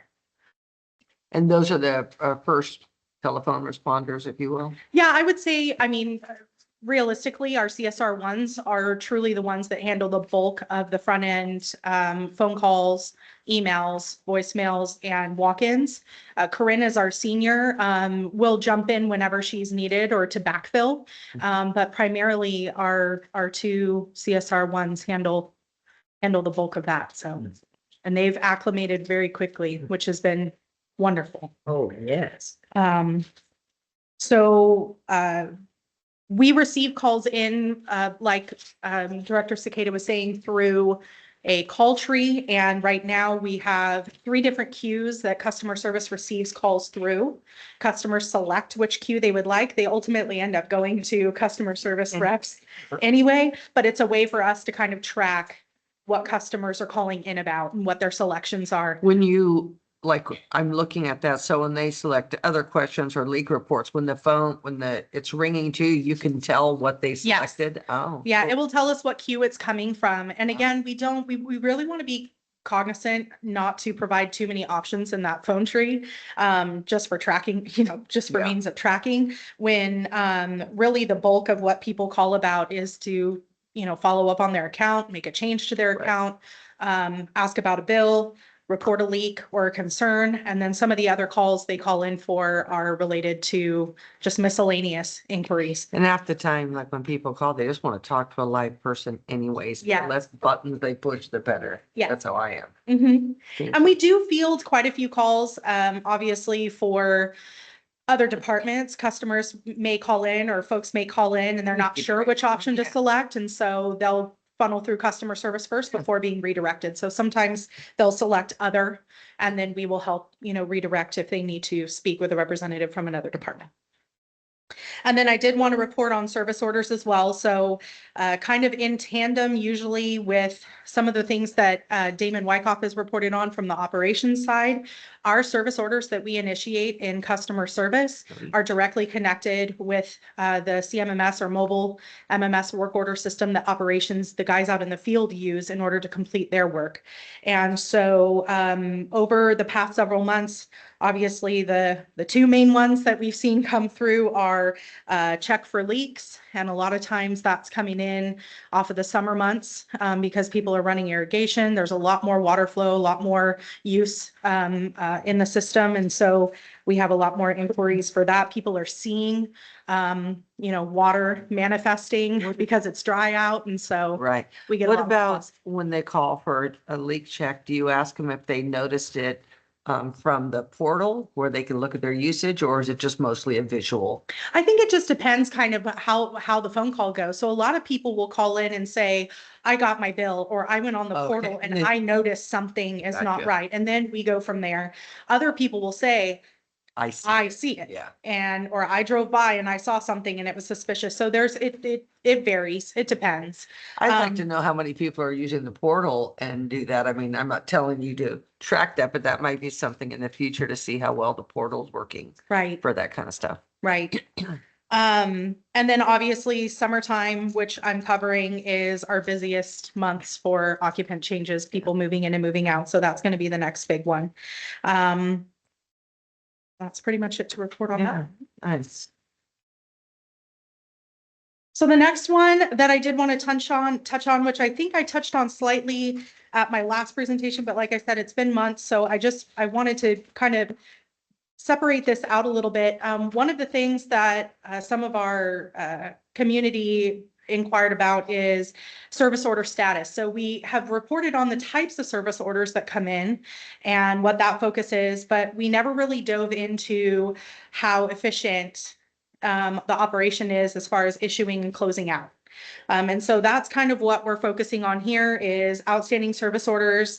A majority of them are tied to mobile MMS, but not all of them are tied to mobile MMS. So for example, when we have changes of occupancy, so a new owner takes over, sometimes we're waiting. We hear from somebody who says I'm going to be moving in or somebody who says I'm moving out, and we're waiting on the county to process and upload those change of escrow documents. And that's what we go off of in order to make that official switch and close out those service orders. So sometimes they linger for a little bit, but we're very efficient, like I said, in handling those. Other ones that tend to be outstanding are meter swaps, new meter sets, and a lot of times that can be due to staff availability. Sometimes we have them on projects, emergencies, things of that nature, and then meter swaps and meter sets tend to take a little bit of a backseat, temporary backseat. Or maybe we're waiting on inventory. So there could be a little bit of a delay there. And then sometimes we have folks that qualify for suspension of service due to certain qualifying disasters at a particular property. And so we have service orders that are outstanding for those over a period of time because there's a time frame allotted for suspension of service where we have to go in and keep evaluating, making sure people aren't using water during that time. You know, it looks like you have one open from February and then April and then May. And so somebody is just tracking those. I mean, you probably know exactly which one. Oh, yes. Our senior CSR tracks these very closely. Okay. Oh, that was so long ago. I know you got to know what it is. Right. And some of them, like I said, some of them are related to, our collaboration with operations. Some of them are not related. And it could have something to do with sewer inspections, for a new connection. And we're waiting for these folks to get their sewer ready for our inspectors to go out and inspect. And those are still pending.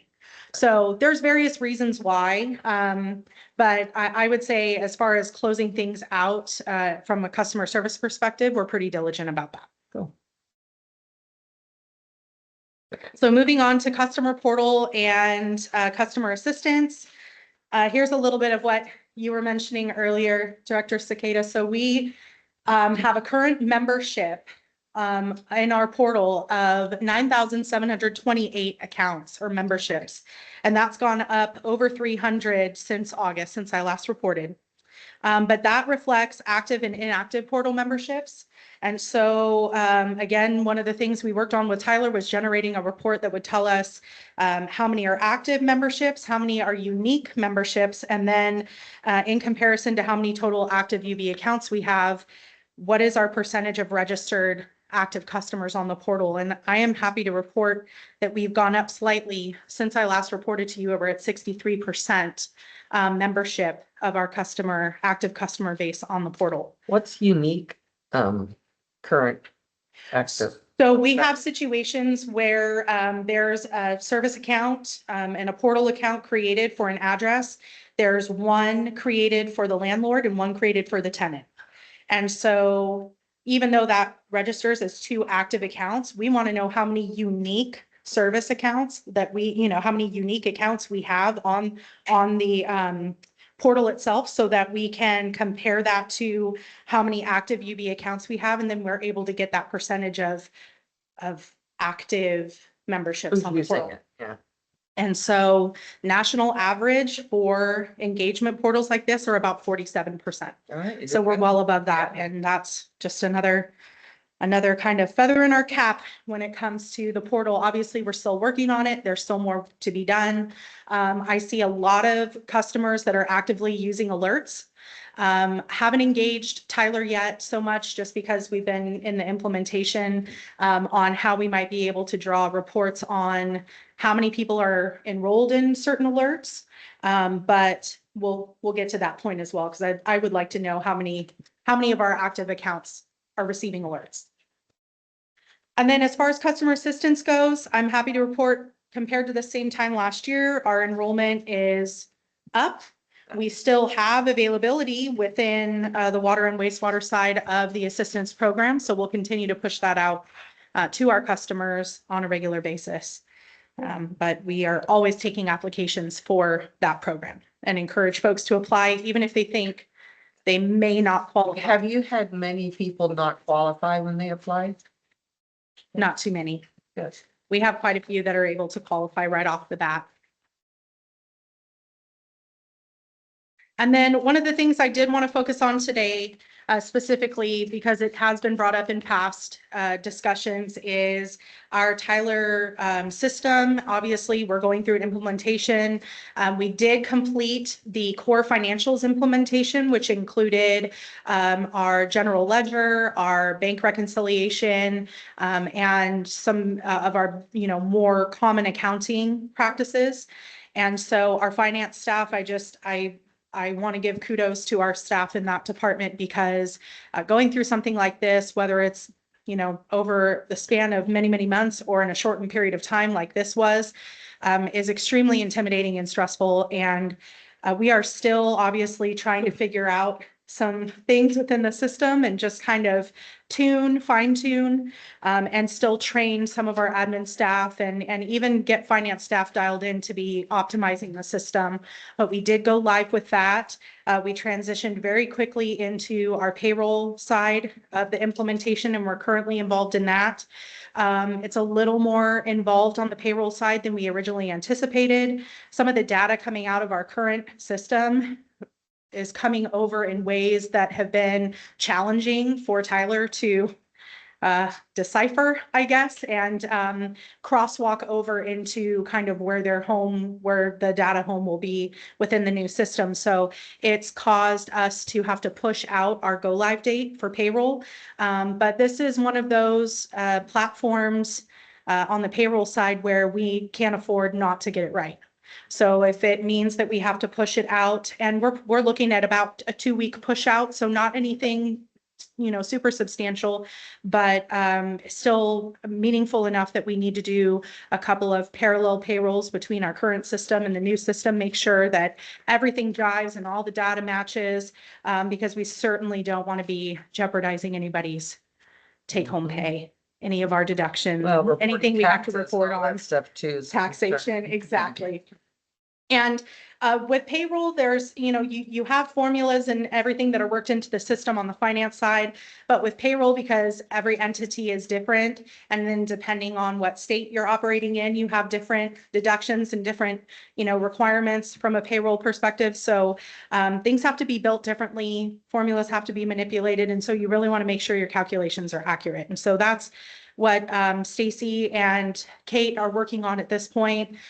They've been wonderful, working very closely with the implementation consultant, and then Jeff and his team have been stepping in as needed to help validate GL distributions and expenses and liabilities and all of those things. So I think just from a collaborative standpoint, this has been pretty productive so far. I think we've had more successes than we have had challenges, but we still have a little ways to go. We have ancillary modules that we need to implement at the beginning of the year, budget and fixed assets. Jeff and his team are currently working on budget project accounting and implementing project accounting. So there's still some things that we have to get moving on and get operating in, but I am very impressed so far with how everything's gone.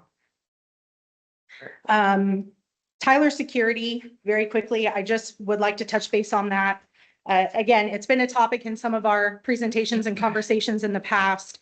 How secure is our cloud ERP setup, and how does it compare to on-premise solutions? So the reason why a lot of these entities have moved from on-prem to the cloud is because they are able to have much more security in place and enforcement in place. Because when you have on-prem, you're relying on the agency to help safeguard that server, and everybody's, idea of security is different. And security comes at a cost, and maybe not everybody's able to have the same level. So I think with the cloud system, they're able to kind of have more of that security element in place. And for us, through Tyler, they have access controls, multi-factor authentication. So we have a 2FA that we utilize every time we log into the system for us on our side. And then we have regular scheduled system updates. They are constantly monitoring. So Tyler has a team, cybersecurity team, that actually constantly monitors every client's connection into the cloud. So we wouldn't necessarily be able to have that kind of dedication to that at that level if we did something on-prem. Do the customers have their, like their credit cards, that kind of data information stored on the cloud? Or So is that through somebody else? yeah, so part of Tyler's contractual obligation through us is that they have to maintain a certain level of security throughout the entire software as a service platform. So they get audited yearly for their cybersecurity efforts. They were hosted on shared hardware at a Tyler data center. And any database that's containing our data is dedicated to us and is absolutely inaccessible to other When you're customers. saying your data, you mean our customers' data? Our customers' data, yes, our district's data. So it's not just now customer data, it's our financial data. Right. And it's going to be our employee and payroll data. So it's going to be a lot of the district's Do they data. share their cybersecurity audit with you folks every year? Yes, so we actually, as long as we have a mutually agreeable NDA or non-disclosure agreement with them, they can provide us with a summary of the annual compliance reports. What's the law or the rule of reporting if they have a data breach? So actually, I'm getting to that. You're Oh, jumping sorry. ahead. Okay, go ahead. That's okay. So they have fully redundant telecom access, electrical power, and hardware to provide access to Tyler software in the event of a disaster or a failure. They have a 24-hour recovery time objective, or RTO, when they declare a disaster. So they have 24 hours to get our data back up and available and accessible to us. Let's see, they conduct annual penetration testing of their network and web applications. And then they test their disaster recovery plan on an annual basis. Their data centers are only accessible by authorized personnel with unique key entry. And in regards to processing card payment data, they're responsible for the security of the cardholder data that they possess, because we are removed from that process. And then they have to comply with requirements to be considered PCI compliant. So they do that on an annual basis. So contractually, this is all in our contract with them for our software as a service. But like if there is a data breach, like Mhm. AT&T had one not too long ago, and you get the letters and whatnot. Right. So when they find out, what's the law that they have to let you know it happened? There's a time frame of some kind, I would imagine. I mean, I imagine they have Oh, to and- notify you, right, guys? As soon as they know, they should let us know immediately. But as far as restoration of access to our data, Right. they have backups, and within 24 Well, hours. this they is a have to do different that. thing that I'm saying. It's just like if someone's social security number was the data breach, Mhm. you know, how do they notify? what's the time frame by law? They have to notify that it's happened and get it out to all the customers saying something was breached. I don't know the time frame, but they do have to provide, and I think it's part of our agreement, And they have to then- provide us notice as well. A notice and Talk. probably a solution, like some of the others get the free credit reporting or something. It Right. would be, yeah, if there's that breach. So, like I said, potential risks are minimal. Anytime that you integrate a software with a third-party application, that may have lower security standards than the software they're integrating with, you could open yourself up to potential, cross access, data breaches, like we said, and then human error. And by human error, I mean, accessibility issues where, you locked yourself out because you forgot your password, or your 2FA isn't working and you can't access the database. Those are all, they can be kind of corrected on a lower level, but the general consensus about the cloud is that it's a lot more manageable and secure than any other kind of on-prem solution. So that is all I had for today on the customer service side, unless anybody has any questions. That was nice. Thank you. Any questions? Good. Thank Okay, you. thank you. Thank you. Merry Christmas. We'll move Merry to Christmas. 7C, the general manager's report. Kelly, thank you. So a couple of trips since our last meeting. Really productive trip in DC the week before Thanksgiving week. That really featured a day of meetings with FERC, both FERC staff and our FERC team. And it turned out to be a very, very productive day. We did a lot of prep for that. I think safe to say we were probably over prepared. We were concerned about what questions we were going to get, and we were ready for anything. And it ended up being a still really productive meeting, but didn't get into a lot of details or a lot of the tough questions that we might have anticipated. And but I think first step, introductory meeting, overview of the project. Kelly prepared a phenomenal presentation. I know you're shocked to hear that. Really, really strong presentation that we were able to deliver to really familiarize senior FERC staff with the project and with our who we are and our approach going forward. A big part of that was just communicating how committed we are to, as a local agency, to doing what's best for the community. And that isn't always necessarily what they hear coming from project licensees. And so we want to make sure they know we're taking a community approach to this process. It's going to be a huge process. And so I think getting to meet them early, introduce ourselves and introduce the project is going to be beneficial for us down the road. And then a series of other meetings as usual with Mia, ranging from the Secretary of the Army's office to our Congressman McClintock with Congressman Garamendi, Senator Padilla's staff, and others.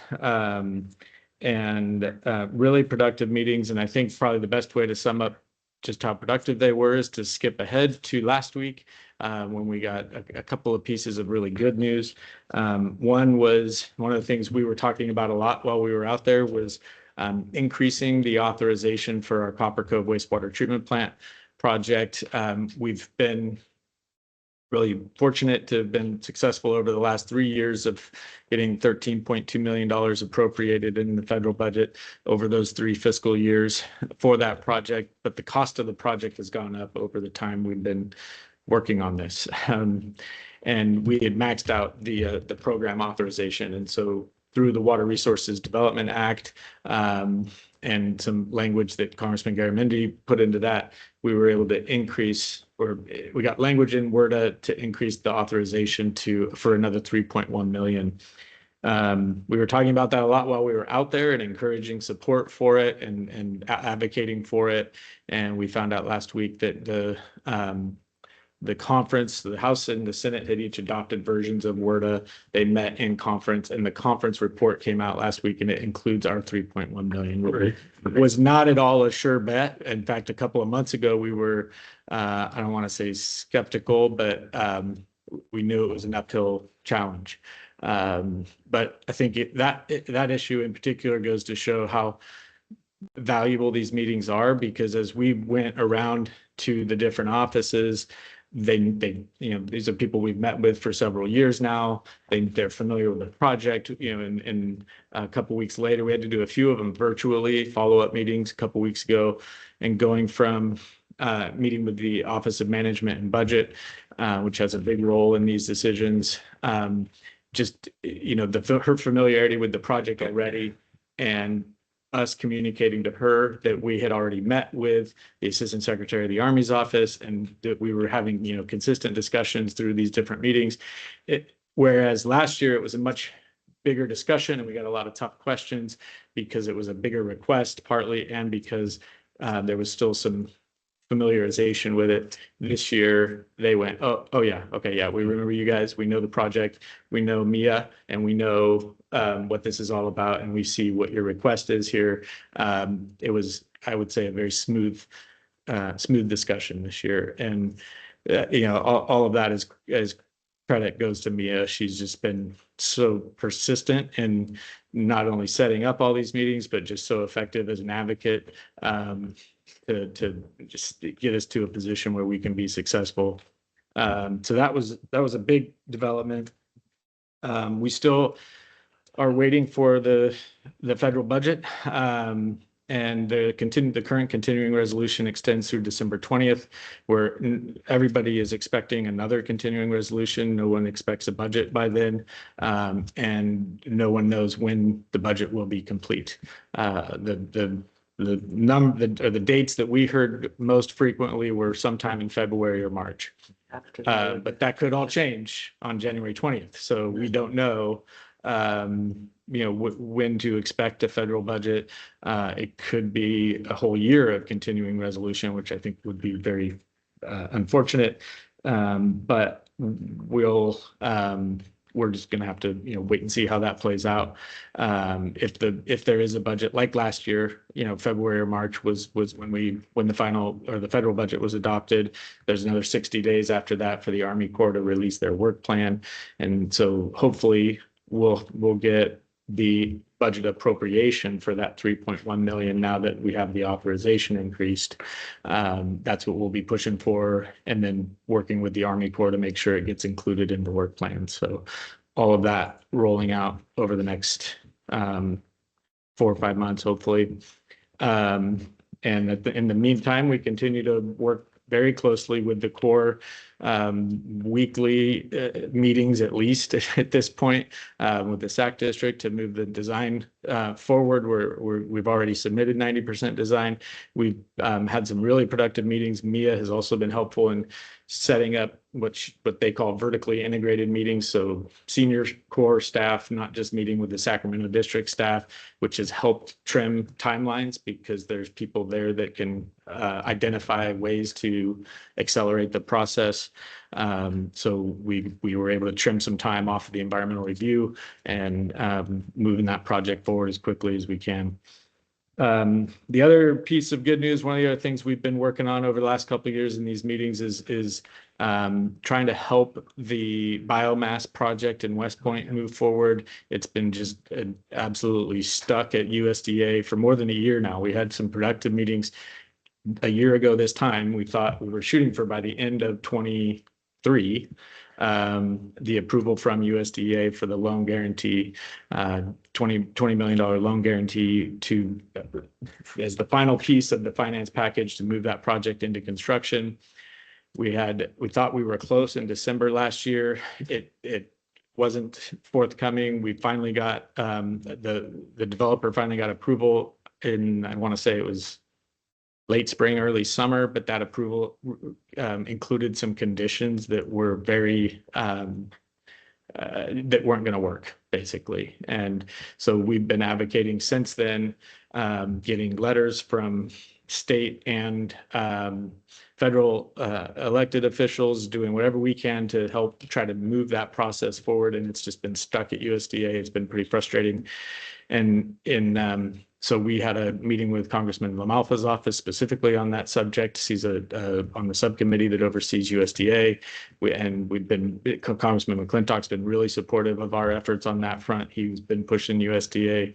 And who knows what it was that finally did it, but we also, same day last week that we found out that our 3.1 million is in WRDA, USDA issued a new approval of that loan guarantee that did not include the two most onerous conditions that were really the major holdups of that project.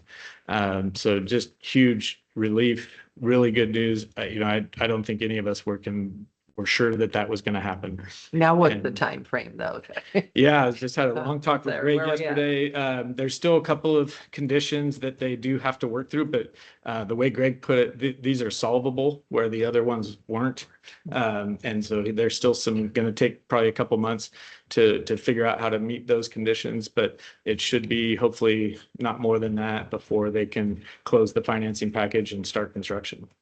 So we should be very close. And that's really, really exciting. And again, Mia deserves a lot of credit for that too.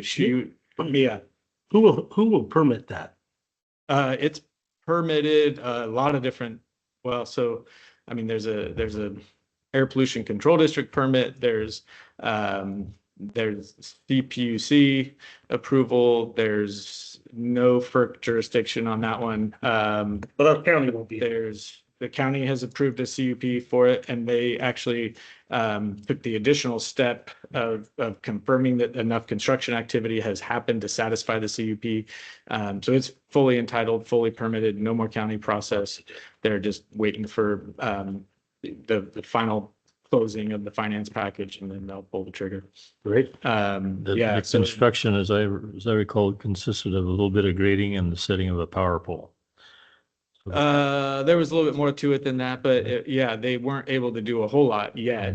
But they have been moving forward with, procuring equipment and some construction activity out there on the site, and it was able to satisfy those conditions. Michael, with as long as this has taken, the source of their raw materials that they're going to use, have they lost out any of that, or it's still there? Nobody else moved in and took any of it?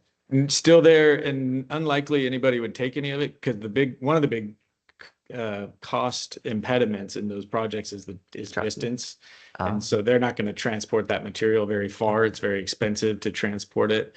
So I don't think there's any competition for the material other than severe wildfire. If a wildfire comes through the area, then there it goes. Yeah. So hopefully it gets converted to electricity before it fuels a severe wildfire. That's just because it's been so long. It's like, we could have used this a long time ago. Yeah. But they're ready to go. So hopefully we'll see construction out there. And I told Mia, we either need to bring her out here for the groundbreaking or for the ribbon cutting, or one of them, because she was instrumental in because it takes a lot of persistence to set up those meetings, and then to follow up and get an elected official all fired up about something, and they swear that they're going to call and write a letter and shake the branches, but it takes follow up to make sure that stuff happens. And Mia's really persistent, and she really helped.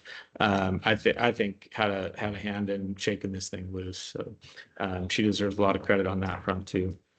So that was, geez, Jeff, I'm sorry, that was just my first item here. But those are important items, so I wanted to make sure we talk a little bit about that trip, and I feel like it was very, very productive. Yesterday I was at a National Hydropower Association regional meeting in Reading, getting more involved in that organization, just to help us understand the regulatory context that we'll be conducting relicensing in, as well as the power market that we're operating in.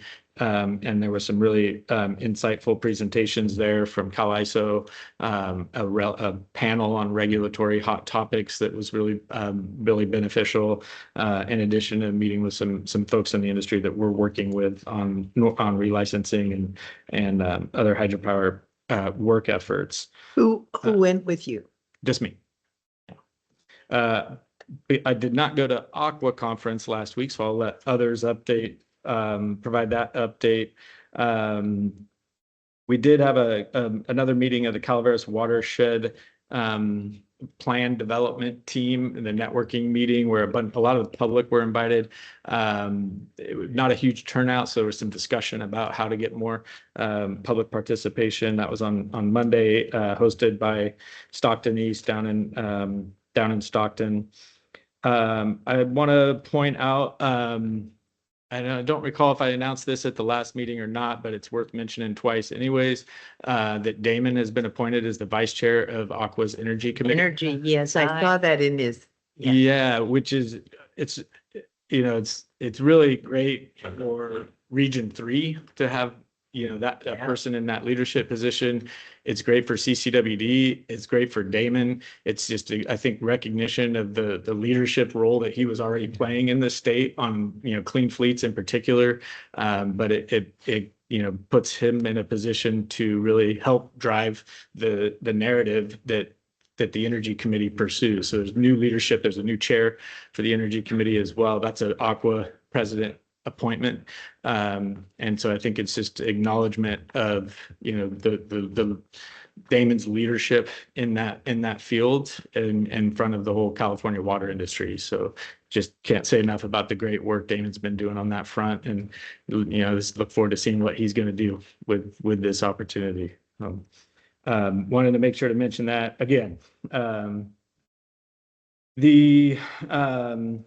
Kelly already touched on Tyler implementation. I'm not going to add anything to where we're at in terms of status. I just want to acknowledge staff again. It's been a massive, massive undertaking. Kelly's done a phenomenal job, and Jeff of leading it. But it's been like a full-time job on top of the full-time jobs they already had. So that you just really appreciate the extra effort that's gone into it. So thank you guys. And I know that the whole admin services team has had to take on more because of that. So really just want to acknowledge that.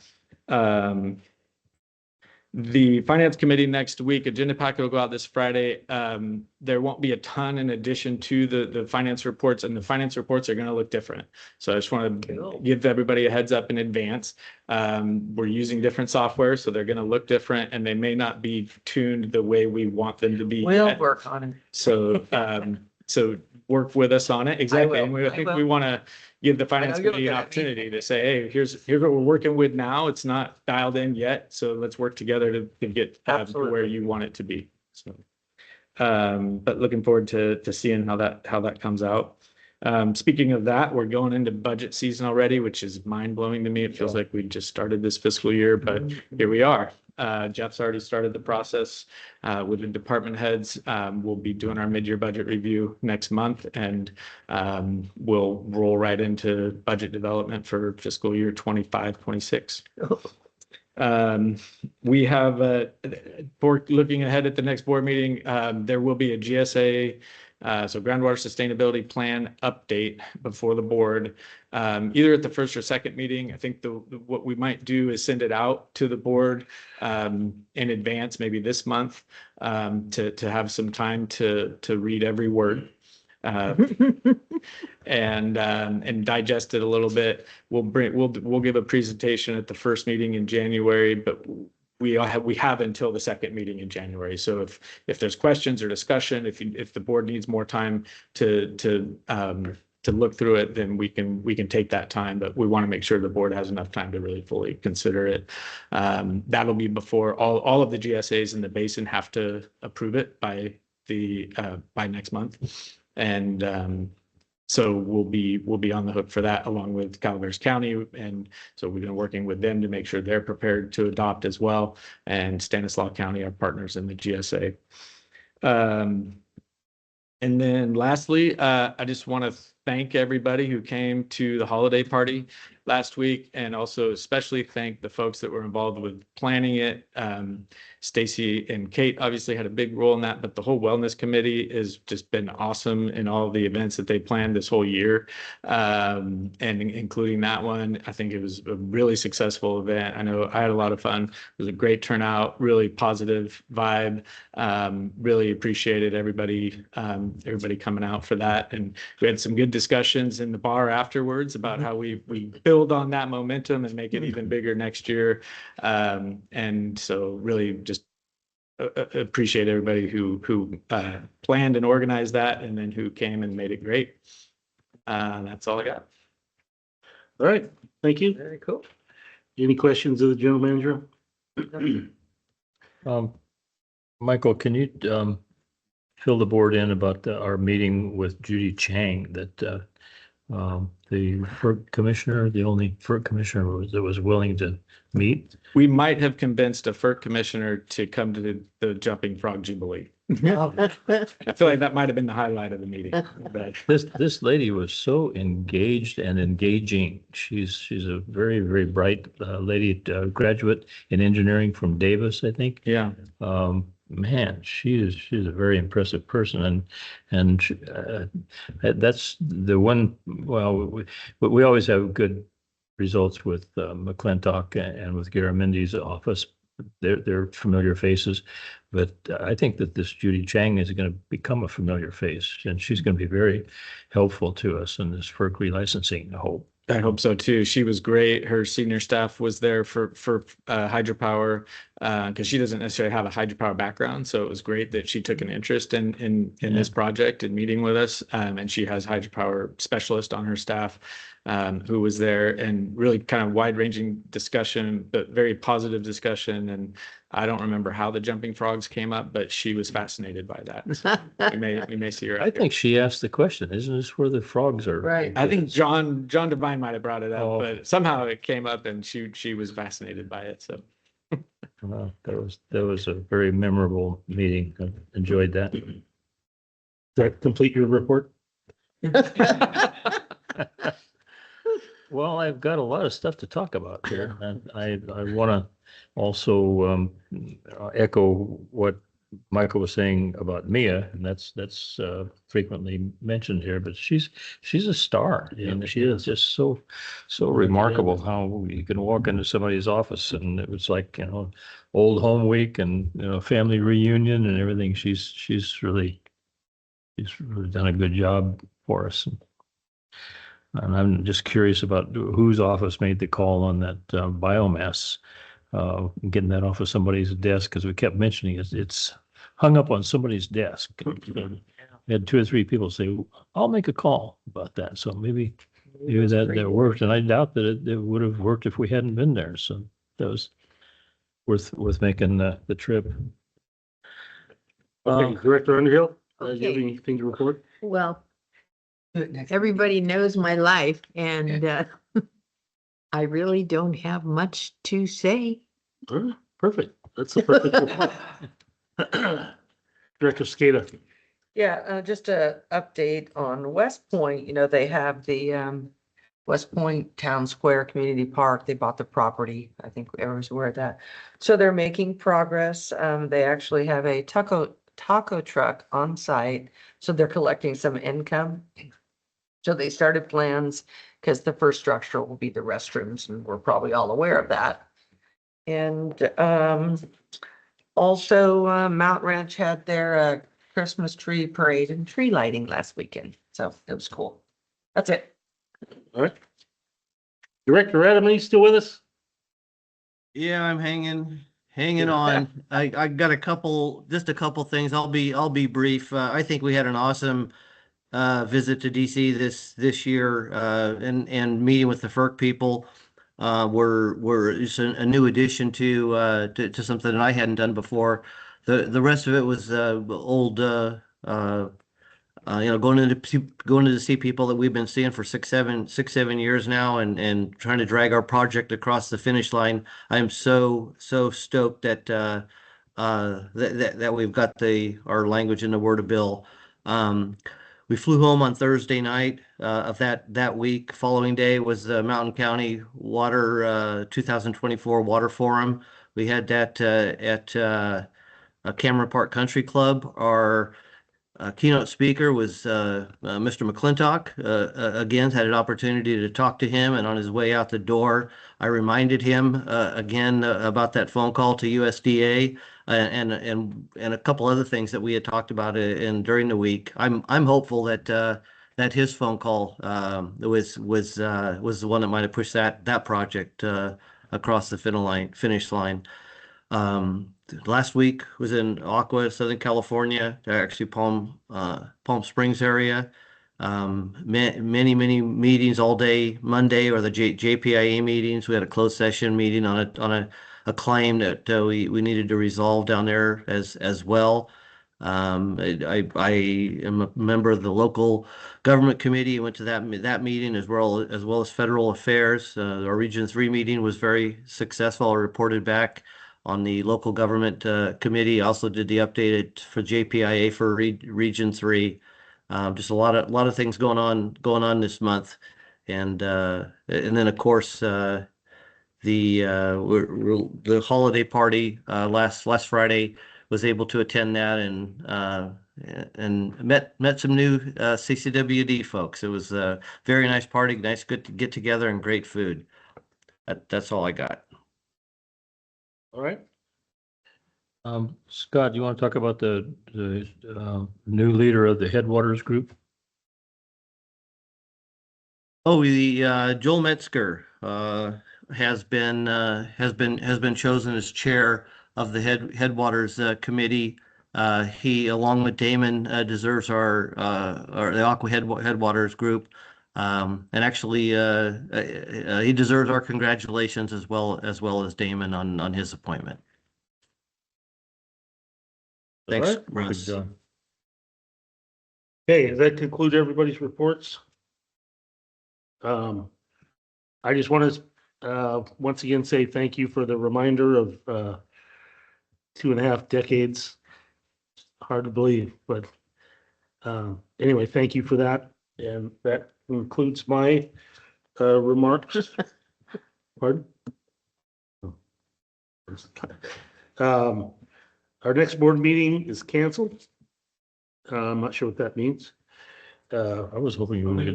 Only one meeting in December. Well, Okay. the next board meeting will be in January. All right. So we're gonna retire into closed session, conference with legal counsel, anticipated litigation, significant exposure to litigation.